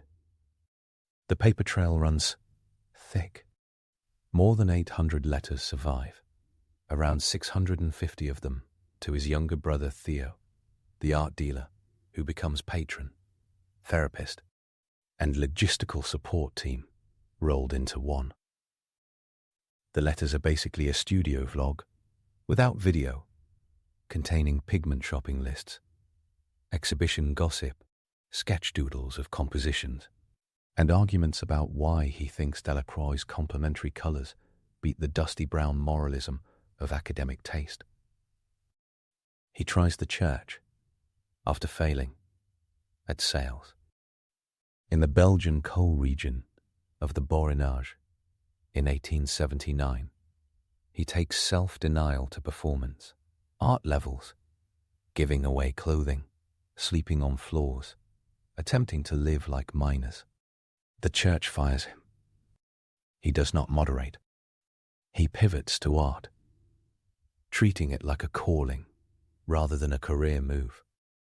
He studies drawing like an athlete, trains joints, daily and methodical, with a carpenter's eye for perspective and the zeal of someone who knows he's late to the party but wants to win the after party. The early palette looks like a potato, because it is. In 1885, he paints The Potato Eaters, a bruised brown hymn to hard work, fingernails and all. He builds it from earth pigments, lamp black, and a belief that authenticity outranks prettiness. He wants hands, faces, and lamplight to read like a real evening in Nuenen, Netherlands, April 1885. He intends ugliness where necessary. Later, he will say, Paris taught him light, but The Potato Eaters establishes his seriousness about people who never appear on salon walls. That compassion never leaves. Antwerp, 1885. He goes for new inputs. The Academy tries to feed him casts and perspective drills. He absorbs what he wants. He binges on Rubens's flesh tones and Japanese prints in shop windows. He buys stacks of Gukio, Ibayu Atagawa Hiroshige, and Hokusai, and the prints hit him like caffeine. Bold outlines, cropped compositions, flat planes of colour, rain seen as slanting lines, trees as patterns rather than specimens. He clicks, save on all of it. This Japanese turn matters. Decades later, when modernists preach flatness, he can point to his own walls in Arles where Hiroshi's bridges and courtesans hang. He turns those ideas into thick, European oil paint, and that collision becomes one of his main contributions. A poetry of line and colour that ditches salon depth illusion for intensity. Paris, 1886. He moves in with Theo at 54 Rue Lepic in Montmartre and finds the city glowing like a lab. Pissarro, Signac, Bernard, Toulouse, Lautrec, Seurat. Divisionism and pointillism are in the air. He experiments, dotting and hatching with tiny strokes then mutinies against the dot's polite evenness. He starts stacking short, directional marks that carry emotion as much as light. He dumps brown and buys chrome, yellow, cobalt blue, ultramarine, emerald and viridian greens, and vermilion. Industrial chemistry has just exploded the color range available to artists. He treats the new tubes like fireworks. Here comes a signature move. He uses complementary pairs, straight out of Delacroix's color notebooks, but he weaponizes them. Red-green, blue-orange, yellow-violet. He wants vibrations, not blends. Look at his Paris self-portraits from 1886, 87. The backgrounds fracture into green and blue stripes. The beard turns into rusty oranges that glow against teal jackets. He's painting himself, yes, but also painting relationships between colors that spark like jumper cables. He's not trying to match flesh so much as radiate feeling. Around 1886, 88, he paints more than 30 self-portraits. They serve as laboratory experiments and marketing images before artists had Instagram. He uses himself because the model shows up on time, works cheap, and takes criticism like a champ. He also tightens his graphic language. Inspired by Émile Bernard and Louis Anquetin, he tries cloisonnism, thick contours, like stained glass, lead lines around flat areas of color. He doesn't stay strictly cloisonninist, but those outlines never quite leave. He fuses outline with vibration, a boundary that both contains and heightens the inside color. That hybrid line becomes part of his fingerprint. Then he heads south in February 1888, because Paris's light is winter grey and his nerves are rattling. Arles, Provence, the 20th of February, 1888. The Mistral wind is rude. The sun is ecstatic, and he rents a corner house with green shutters that he calls the Yellow House. He wants to start an artist's colony and appoints himself janitor, recruiter, and enthusiastic problem. He paints orchards, exploding with blossom, in March and April, like he's racing the petals to the ground. He plans series consciously. Almond blossoms, peach blossoms, pear blossoms. Repetition becomes a theme in his career. Not duplication for laziness, but serial exploration for meaning. He says it plainly in letters. He wants decor in ensembles, not one-off images. He uses standard French-size canvases. The sunflowers he'll paint later sit on size 30-figure canvases, around 92 by 73 centimeters, chosen so they pair well on a wall. He buys his supplies from firms like Tacit and Lotte and Peritangi's shop, the kindly anarchist dealer who sells him pigments on credit and sits for portraits. He often pretones canvases in pinks or pale blues instead of leaving them raw white, because he knows white glares in the sun. Nocturnes arrive.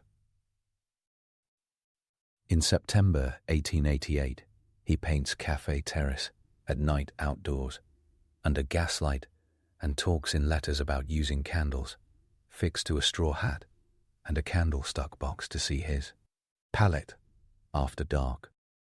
He paints Starry Night over the Rhône, with the constellation of Ursa Major drifting above Arles, and double reflections of gas lamps skipping on the water.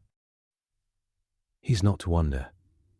He's not inventing night in art, but he's bumping it from moonlit romance into neon psychology. He's fascinated by how yellow lamplight slams against blue night. Look at those thick little dabs that repeat reflexively into the distance. He's setting up the grammar that culminates 9 months later in Saint-Rémy. He also tries a different kind of nocturne. The Night Café in September 1888 stamps on pretty. He packs a red-green complementary smash into a sledgehammer image of a late-hours bar in Place Lamartine. He leans the room so the billiard table lurches toward the viewer like an accusation. In a letter around 8th to 9th of September 1888, he tells Theo he wanted to express that a cafe is a place where one can ruin oneself, go mad, commit a crime. He makes the walls with red lake pigments that later fade, shifting the balance of the image over time, a fact modern conservators note. The ugliness is not a failure. It's a plan. He's painting moral force, using color physics. The Night Café is an ethics lecture taught with toxic pigments and anxiety. It cracks the idea that painting equals a window onto pleasantness. That rip travels to Matisse's green stripe and straight into German expressionism. Sunflowers arrive like a brand drop. August 1818 and January 1818 and January 1818, 9 in Arles, produce 7 now canonical sunflower still lifes in a yellow pot against yellow fields of background. Turquoise pops up, but the general vibe is monochrome mania. He also painted sunflowers earlier in Paris in 1887, but the Arles series is the one that turns into a logo for joy and a thesis about yellow.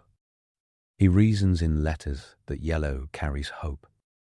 He's not subtle about it. He slathers the paint on so thick the petals cast real shadows and the rims glint with lead-white peaks. People later talk about the sunflower as cutesy background. He intends them as a gauntlet thrown at grey European winters.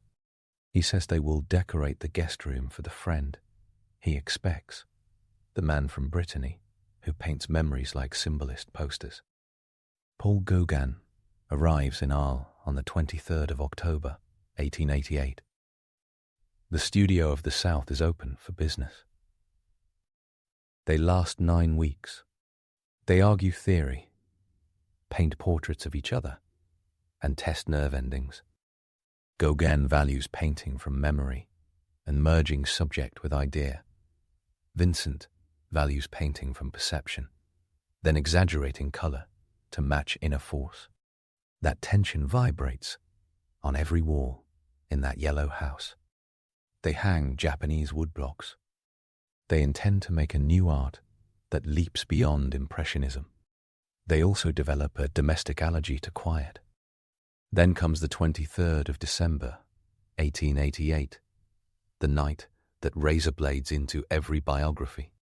After a catastrophic fight, Vincent takes a razor and cuts off a portion of his left ear, not the entire ear, but part of the pinna. He wraps the piece and delivers it at a brothel to a woman he knows. Some sources give the name Rachel, others dispute specifics. He collapses the next day. Doctors at the Arles hospital stabilize him. The record from the local paper and police documents confirm hospitalization.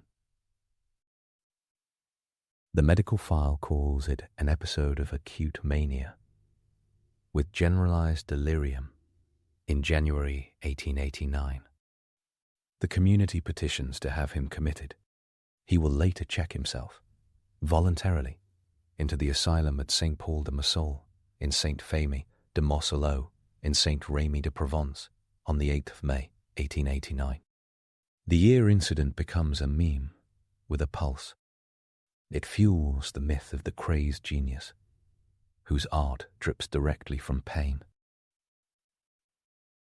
The story is gruesome and also true in its outline, but the lesson he actually leaves painters is about discipline and experiment, not about gore.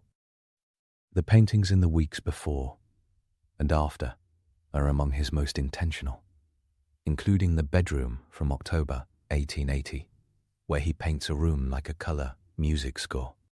The bed's orange-red, offset by blue-green walls, was conceived to be restful by contrast, he writes to Theo in October. Modern conservation reveals the walls were originally a lilac that faded to blue as the red lake pigments died, changing the temperature of the entire composition. Even his calm is technologically hot. Saint Remy, May 1889 to May 1890. He gets a studio room. He paints the garden, the wheat fields beyond the wall, the cypresses that very much do look like dark, writhing flames. He paints irises and the starry night. He pours out trees, olive groves, and mountain profiles from walks and memory sketches. Episodes incapacitate him. Then he returns to work, like a survivor stormproofing the roof. He paints with a reed pen on paper. He inks himself, scribbling wind lines and star halos with parallel strokes. He uses a perspective frame he mentions in letters, basically a wooden rectangle he looks through to plot positions. It's a portable grid, a device also used by earlier artists, like Dürer, but in his hands it's a stabilizer for vision that's bouncing. He turns process into ballast. Here's a secret that isn't really secret. The Starry Night from June 1889 is painted from memory during the day, not from the window at midnight with candles in his hat. He says so in letters. He exaggerates and organizes the sky into swoops that look like energy fields. The village gets invented steeples he wishes were there. The color is built in the studio. He looks at nature, then composes nature, and the result still hits visitors at the Museum of Modern Art in New York, like an electric fence.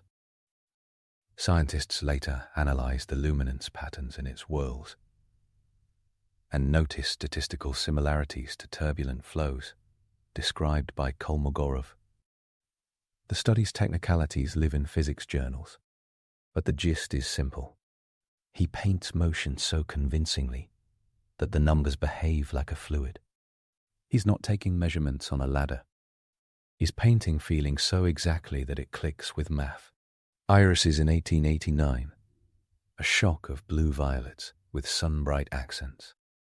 He paints a bunch and sells none of them at the time. Today, one hangs at the Getty in Los Angeles and stops whole tour groups mid-sentence. People absorb the pleasure of plant life turned into stripes and arabesques. His art makes real space feel decorated, a deliberate crossover. He wants paintings to be a room's emotional engine, not merely its illustration. Auvers-sur-Oise, May to July 1890. He moves north under the care of Dr.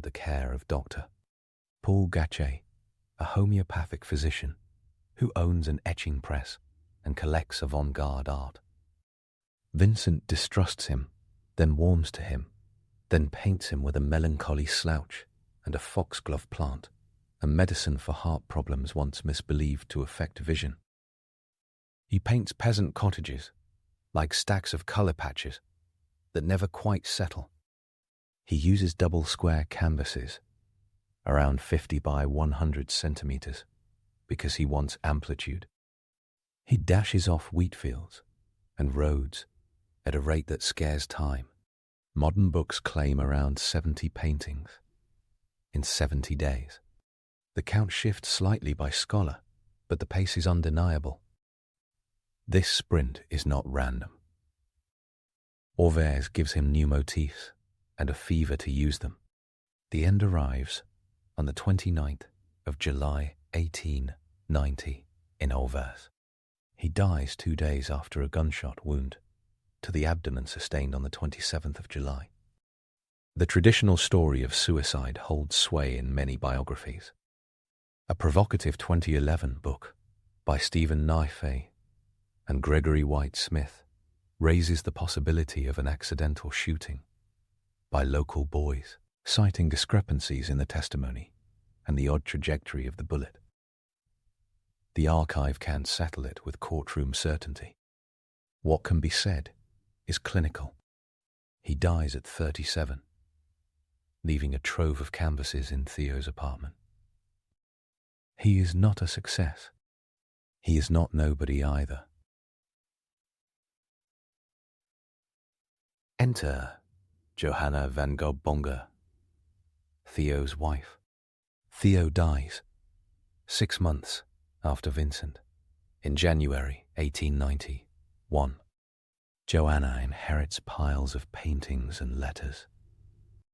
She becomes the museum before the museum exists. She organizes shows, lends to friends with connections, translates and publishes letters, and engineers a posthumous career with shrewdness.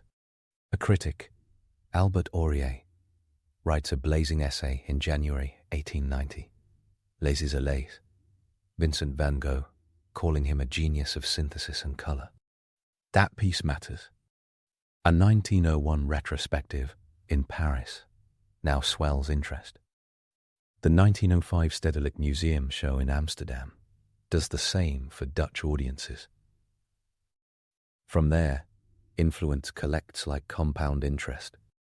The myth that he sold only one painting in his lifetime is deliciously tragic and basically true in headline form, though not the entire story.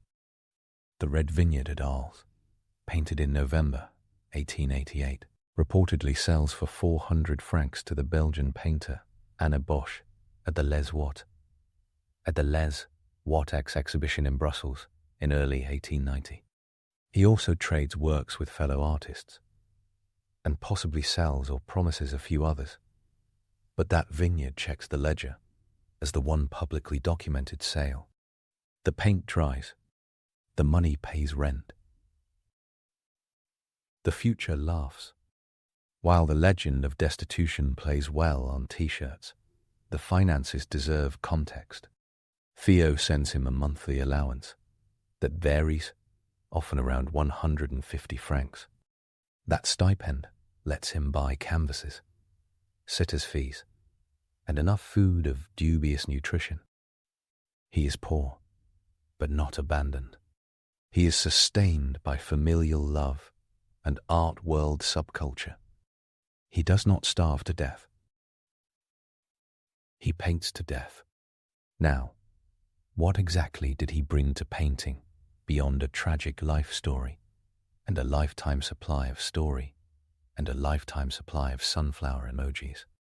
The list is long, specific, and measurable in brush marks, not vibes. He merges color theory with feeling and does not apologize. Painters had read Chevreul's and Delacroix's notes on complementary colors. He paints with them like a drummer who knows rudiments and then plays loud. Blue and orange slam together in the night skies. Red and green jitter in cafes. He uses chromatic contrast, not just to model light, but to create psychological heat. He articulates this in letters often. He wants viewers to feel. That word, feel, shows up again and again. He believes painting has a temperature. He breaks the impressionist model of fractured patches that sail on the surface of a white canvas and instead builds directional strokes that register as touch. His brush strokes point like arrows, swirl like wind, and stack like wood grain. He paints with hog bristle and charges the bristles until the tracks show. That visibility of stroke reads as honesty. The effort is not disguised. Later expressionists see it and cheer. Emotion becomes credible when the mark's making is readable. He turns thickness itself into light. The French term impasto sounds delicate. His is not. In sunflowers, irises, and late wheat fields, the paint sits in topography that bends gallery lights into highlights. The painting becomes a light-scattering object, almost a low-relief sculpture. The work changes as a viewer moves, a 4D novelty for 1890s walls used to varnished smoothness. A conservator can spot a Van Gogh ridge from across a lab table.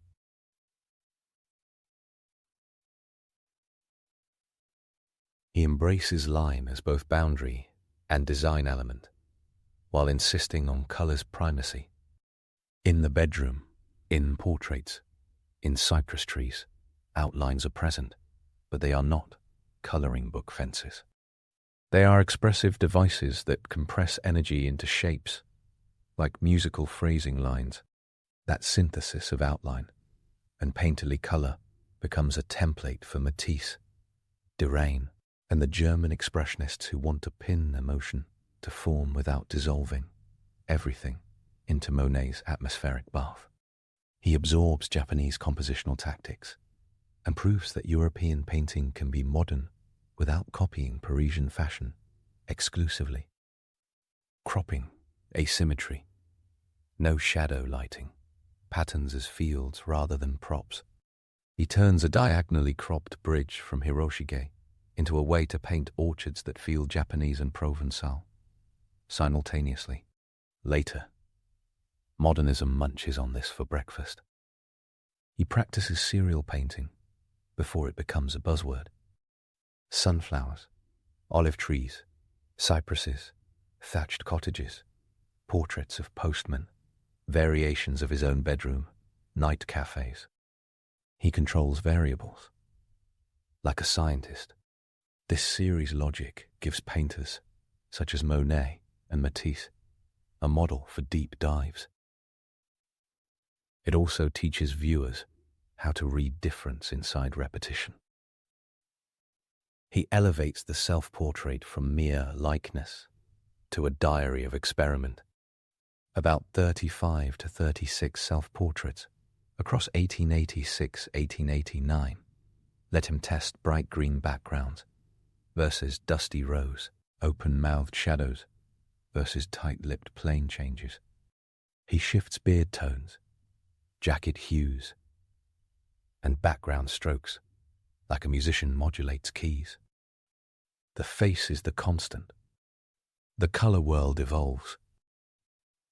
Later, artists used the self-portrait as a lab because he showed that painting one's own head is not narcissism. It's consistency.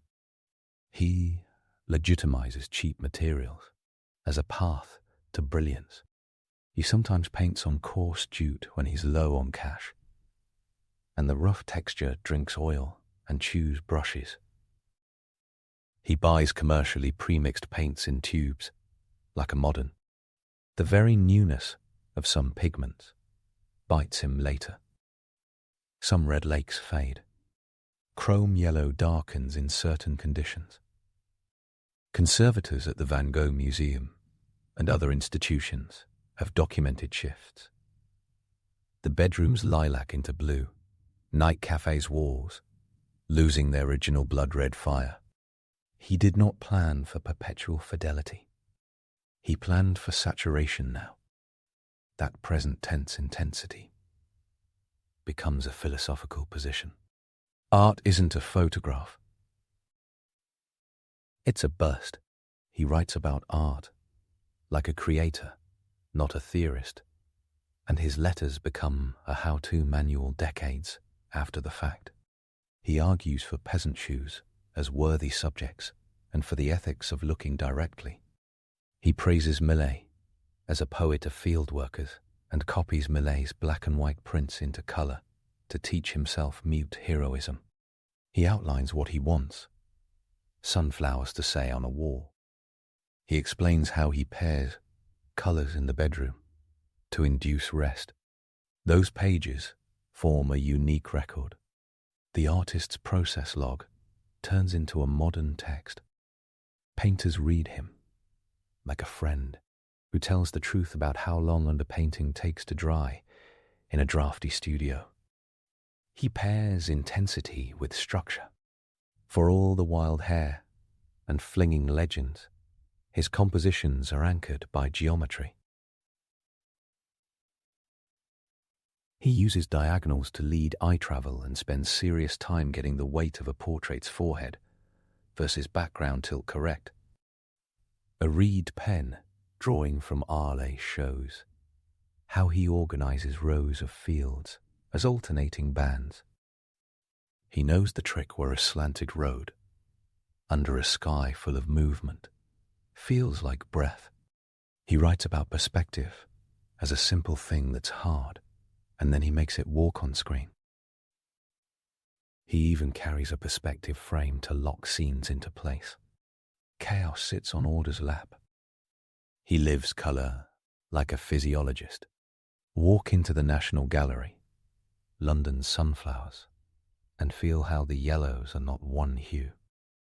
Lemon, chrome, ochre, cadmium variants, lead white stiffening, vermilion accenting, a little Prussian, or ultramarine leaning shadows toward greenish notches. He paints yellow as a symphony, not a shout. The myth pops up that he loved yellow because of an eye condition, or the thujone in absinthe. Scholars roll their eyes. He loved yellow because he wanted to paint the South's heat, because new pigments let him scream softly, and because complementary orange-blue pairs hum like electricity. The man picked colour with brain and hand, not just retina quirks. He turns night into spectacle, worth bright daylight. Past nocturnes tend to be moon-silver narratives. He gives viewers gaslight, star halos, wine bottle greens, and a road surface that glows like a theatre floor. He insists that light at night has colour. Painters hear that. His subject matter refuses snobbery. He paints a chair so honest that viewers recognize time sitting on it. He paints old shoes that philosophers later use for treatises about authenticity. He paints postal workers because they carry letters and represent civilization's connective tissue. Monsieur Roulin gets multiple portraits whose blues and yellows he chooses like chords for a friend's song. Those choices teach later artists that a series on one sitter can reveal interior richness. He returns portraiture's nobility to people with calloused hands, and to himself, who he sometimes depicts as so wired with effort that each hair dashes in a different direction. Later, painters stand in front of his portraits and feel permission. They paint their friends. They paint themselves like weather maps. He paints movement without motion blur. Wheat fields writhe. Olive branches tremble under mistral air. Cypress flames lick the sky. His trick is not blur, but repetition. He repeats shape families at multiple scales. Big swirl, medium swirl, small swirl. That fractal echo persuades eyes that something is alive on a flat surface. Neuroscience later starts to explain why. The viewer's visual system hunts for patterns. He feeds it patterns that behave like messy nature. Satisfaction lands. He also thinks about how paintings live in rooms. He writes about sending groups of canvases to hang as ensembles. He plans the bedroom to sit with sunflowers so that a room carries a mood attendees can feel on their skin. He is deliberately interior designing emotion. Curators today reconstruct his ensembles because he basically pitches installations in his letters. This is not a solitary genius who only thinks easel to frame. He thinks house to psyche. His practice carries little business polish, but it has brand coherence. Sunflowers equals welcome. Almond blossom equals birth. Painted in 1890 for his newborn nephew, Vincent van Gogh. Bright blue sky with white branches crisp as porcelain. The Van Gogh Museum in Amsterdam later lands in that nephew's lineage and houses the largest collection, with more than 200 paintings and 400 drawings. Legacy becomes infrastructure. The markets later do cartwheels. In March 1987, a sunflowers canvas sells at Christie's for around $39.9 million to Yasuda Fire and Marine Insurance of Japan, a price that gatecrashes headlines and turns the flower into a stock ticker symbol. In May 1990, Portrait of Dr. Gachet sells for $82.5 million at Christie's, New York, detonating a new record. The auctioneer hammers, and people mutter that the man who barely sold a painting now commands the GDP of a small country. The irony is complicated, but real. Auction highs distort understanding. The paint matters more than the price. Still, the world proves that his contribution now anchors budgets, not just moods. The ear story deserves a final round because myths love to hog the mic. He cuts part of it, not all. He wraps it and gives it away. Newspapers at the time report the brothel. His self-portraits with a bandaged ear, one with a pipe and one with a Japanese print on the wall, snap back against pity by showing a painter's presence. He looks slightly turned, eyes intense, hair trimmed, color fields behind. The image says, "I am still here, and I am still using color to represent the inside of a head state." The events cause pain. They do not cause the paintings. He paints because he worked at it, like a marathoner.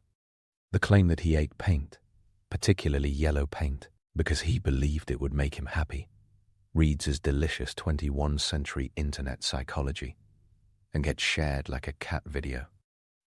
The letters contain no confession of paint cuisine to cheer himself. He did chew on brushes on occasion and may have ingested some pigments accidentally, a hazard of the 1880 studio. But the bright paint myth belongs to the attic where fan fiction lives. He used color purposely to make a viewer happy. This is a better magic trick. The diagnosis list on his medical chart, after the fact, is long. Bipolar disorder, temporal lobe, epilepsy, lead poisoning from paints, Thujoni toxicity from absinthe, syphilis, Meniere's disease.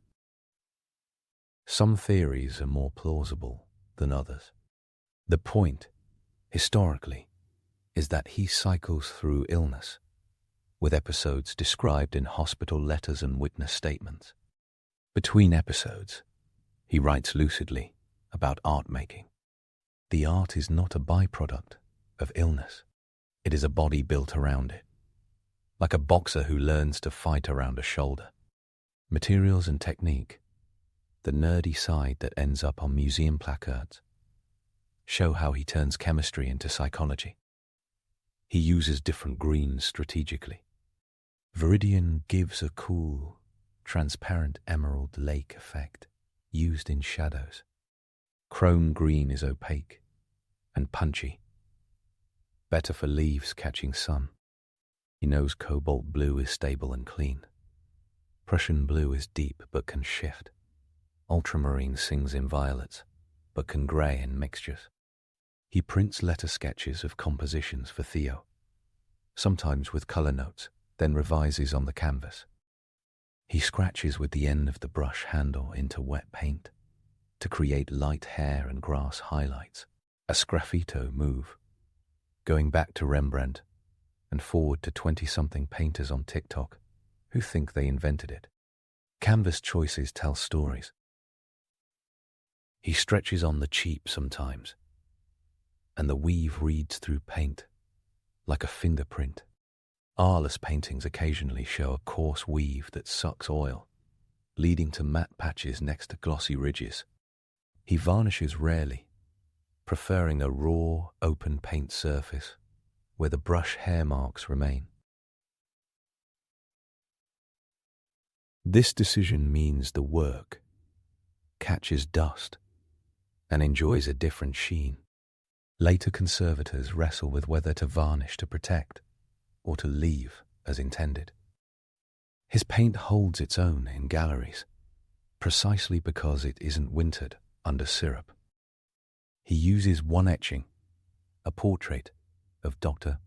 Gachet in 1890 scratching with a needle on a plate, while Gachet coaches him. The print reads thick and fuzzy, more like a black chalk drawing than a sharp engraving. He also makes a handful of lithographs, including an 1885 lithograph related to the potato eaters.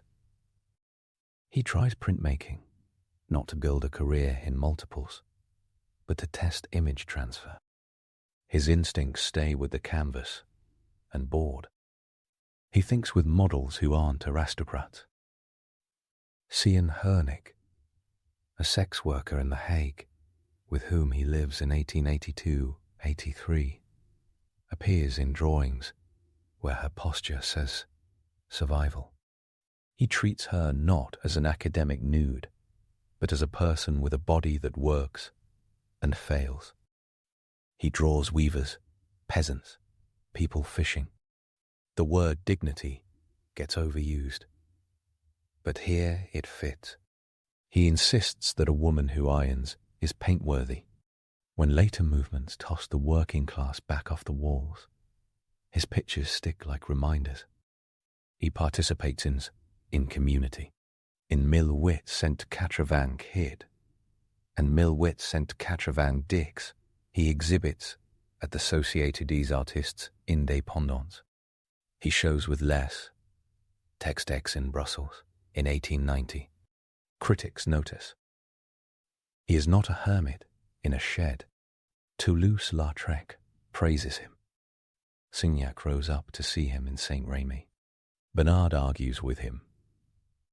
These ties matter because they prove that the modern movement is a conversation, not a pile of isolated weirdos who only get discovered by time-traveling curators. He contributes ideas in paint to that live thread. The technique of painting wet into wet, and to wet, alla prima, is a pragmatic necessity in mistral weather, and he leans into it. He scumbles, drags fat over lean, loads, brush, and knife. He sometimes lets undercolor peek at the edges of strokes, creating a halo that vibrates.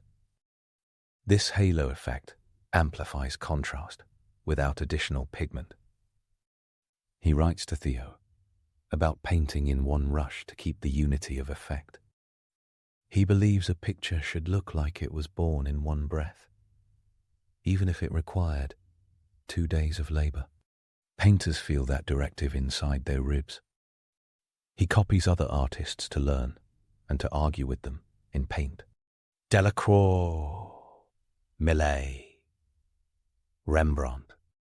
He translates their engravings into oil, adjusting color so the line drawing's solemnity turns into a kind of neon devotion.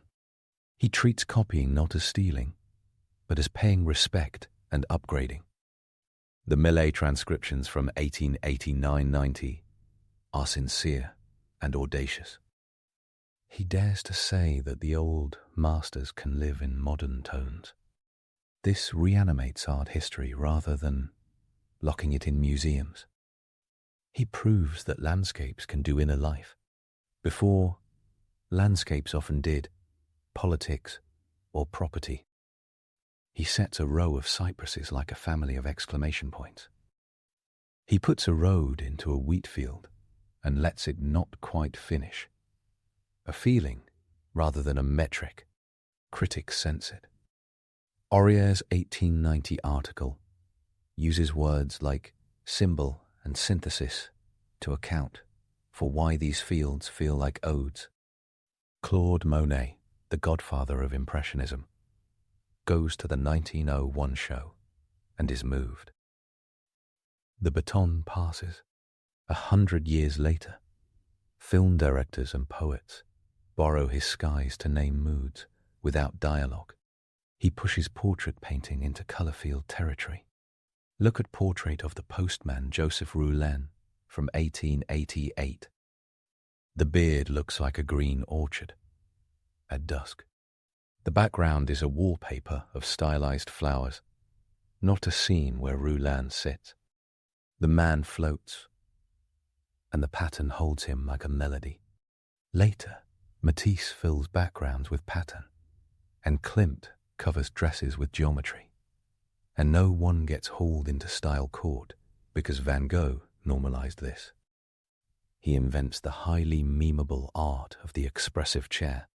Gauguin's chair and Van Gogh's chair in December 1888, January 1889, say what each man brings. Gauguin's chair is upholstered, candlelit, heavy with symbolism. Vincent's chair is straw-seated, pipe-laying, morning-lit, honest. Biographers could phone it in with those two objects and get half the psychology right. He loads objects with persona without adding eyes or mouths. Design speaks. He builds a bridge between Impressionism and the wild stuff. Without him, perhaps Fauvism looks decorative and Expressionism looks hysterical. With him, both look like credible inheritors. Matisse's 1905, 06 oranges and blues and Derain-soaked landscapes read as expansions, not ruptures, because everyone saw Vincent push colour into raw heat first. German expressionists, such as Kirchner, Nold, and Kandinsky, pick up his energy and line. Soutine scrubs at paint surfaces, like he heard Vincent whisper, "That touch equals truth." Bacon, mid-20th century, looks at Van Gogh's painter-on-the-road figure and turns it into a screaming, fleshy icon, proving that Van Gogh can survive mutation. He demonstrates that painting can be practice and philosophy at once. He insists on long walks, field sketches, and then a controlled studio pass. He insists that an artist can write about ethics while painting sources. He believes in craft and in mission. He signs letters with hugs and arguments about Cézanne. He begs Theo to show more to Pissarro.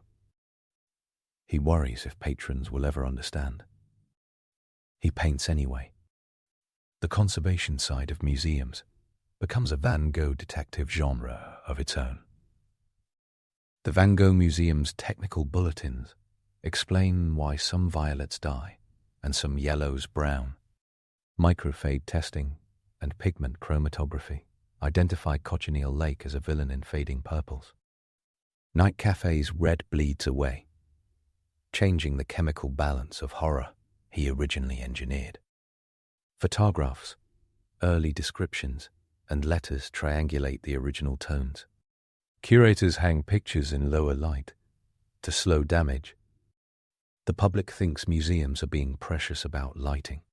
The counter-argument lives in a dicty of scientific reports about how photons break dye bonds.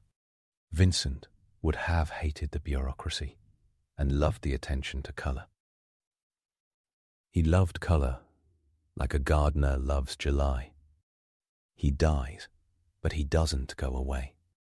Artists read his letters and feel like they finally met someone who backs the words with swirls. They stand in front of the starry night and notice their pulse. Tourists line up at the Van Gogh Museum and file out with posters that will outlive student housing leases. 1 billion coffee mugs testify that his sunflowers travel better than passports. All that merch can feel crass. It also proves that the man figured out a way to send intense feeling across time zones and tastes. The pointy wheat stalks still poke skin. His influence isn't only aesthetic. He models sincerity in a field that can reward irony. He models labor. He models finding subjects in the unglamorous. He champions friendship as an art engine.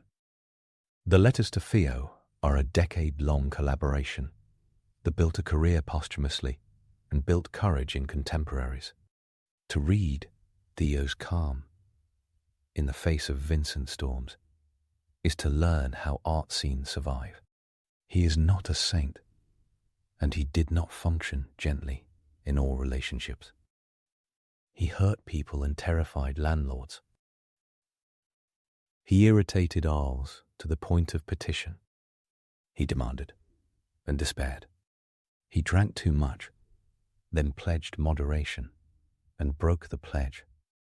He is a human who made errors in the vicinity of genius. The art benefit is undeniable. He painted how it feels to exist when every sense is turned to 11. He gave the world a way to see air, a little litany of specifics to feel his hands in motion. 1853, birth in Zundert, the 30th of March. 1880, decision to be an artist. 1885, potato eaters. 1886, Paris, and radical palette shift. 1880, 8 Arles and orchards. 1888, sunflowers. 1884, Y, night cafe. 1888, the bedroom. 1888, Gogh, arrival. 1888, ear. 1889, Saint Remy and the Starry Night, irises, cypresses. 1890, Auvers, Dr. Gachet, wheat fields. The 29th of July, 1890, death. 1890, Aurier essay. 1901, Paris retrospective. 1905, Stedelijk blockbuster. 1987, sunflower sale around $39.9 million. 1990, Dr. Gachet sale for 82.5 million. Today, museums in Amsterdam, New York, Paris, London, Munich, and Tokyo own his most visited rooms. Numbers inside the colors intensify the point. About 860 oils in a decade, averages to more than 80 per year, with the last 2 years spiking. At times, he clocks 1 painting per day. Some are small. Some are double square monsters. More than 30 self-portraits. Around 7 Arles, sunflowers. More than 800 letters, with about 650 addressed to Theo. Roughly 9 lithographs and a single etching. Thousands of pages of notes and sketches that show thinking like a slow-motion video. The rest of art history weaves around him. Museums build wings. Scholars publish technical studies with spectrometers and cross-sections that look like geologic cores. Psychologists use his swirls to speak about perception. Fluid dynamicists compare his clouds to turbulence models. Cultural historians track how his rising market aligns with globalization in the late 20th century. Every claim gets footnoted. Meanwhile, someone stands 3 feet from Wheatfield with crows, a painting often misbranded as his last, though scholarship disputes the chronology and feels dread and glory at once. He would like that. He wanted paintings to do work inside bodies. He also contributes a model for artistic stubbornness that isn't macho.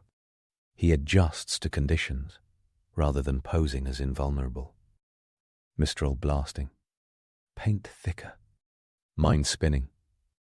Read pen drawings and carefully structured landscapes. Poor light. Gas lamps and night paintings that balance yellows and blues. No model. Self-portrait build. Day. He meets difficulties with tools, not romance. That is what gets him canonized in studios, not just museums. Another technical flourish to appreciate. He uses complementary shadows instead of black, but he knows when to deploy black as design. In Paris, he evolves from dense earth tone bases into lighter grounds and colored lines. In Arles and Saint Remy, he whittles the palette to strong pairs and notches. He uses lead white loads to thicken and lighten. He uses zinc white sparingly because it can crack. He knows the chemistry channels as much as a 19th century painter can. He depends on dealers like Père Tanguy, who experiment with new pigments. The eras leap in color. Availability powers his leaps in meaning. His friendship web informs his pictures. Joseph and Augustine Roulin are not just models. They are anchors in Arles. Dr. Felix Ray, who treated his ear, keeps a portrait gifted by Vincent in 1889. The painting lives, unappreciated for a time. He paints Mademoiselle Ginu, the Arles cafe owner of the Café de la Gare, as l'Arlésienne, with a book and a shawl distilled into plains. He paints postman, farmer, Dr. Cafe owner, and himself. He builds an ecosystem. His art remembers names. He writes words that guide modern painting like a pep talk that never expires. He tells Theo in 1888 that paint is a language for what one feels in nature.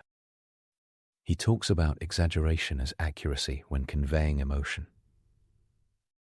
He admits landscape feels insufficient, without a figure sometimes, and then places a tiny ploughman to keep time for the sky. He thinks out loud on paper and accidentally authors one of modernism's clearest manifestos. The institutions that cradle his work cultivate both romance and science to keep the oils alive. The Van Gogh Museum in Amsterdam runs technical studies on pigment fading, mapping the ghost colors with digital reconstructions to show original states. MoMA's wall texts weave biography with materiality, saying when a painting was done from memory versus observation. The National Gallery unpacks why sunflowers paint lifts and why climate control matters. All that information flows back to understanding his contributions, not as accidents, but as choices embedded in physical stuff that ages. He turns viewers into participants.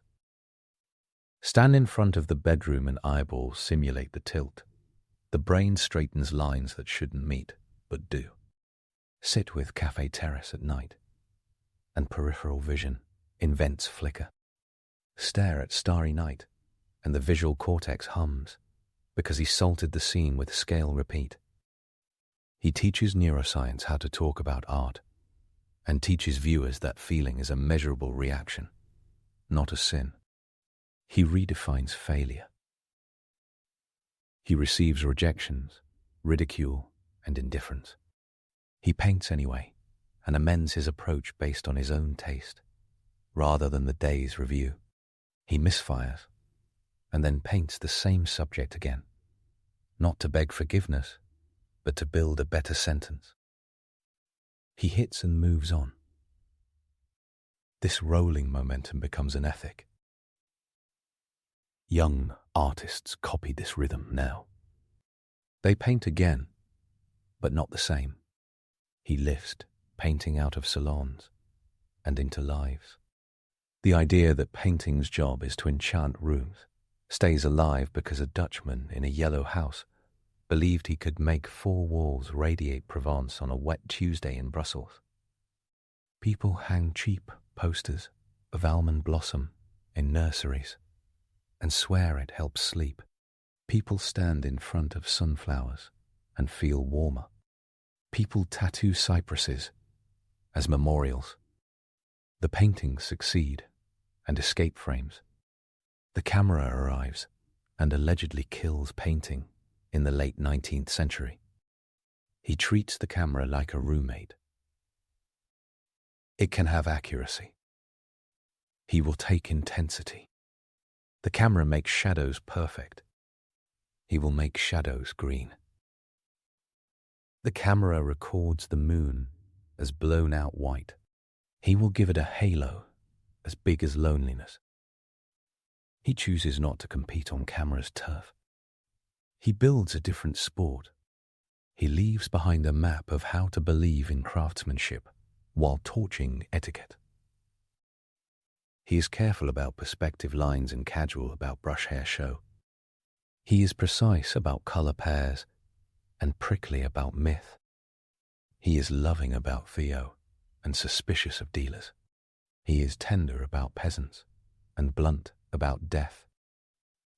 He is the rare painter who holds together these opposites without splitting into a brand. Coda for the myth hunters. The headband is real. The yellow painter's snack is not in any credible source. The suicide remains the leading narrative, with alternative hypotheses stirring arguments at conferences. The one painting sold line gives tragedy juice, but flattens a network of trades and recognition that did exist. The sunflowers are not a single painting, but a cluster of 7 Arles canvases, plus earlier floral works. The bedroom's walls were lilac, now bluer because chemistry forgot to age gracefully. The night cafe originally glowed redder. The sky over St. Remy never looked exactly like that, and that is the point.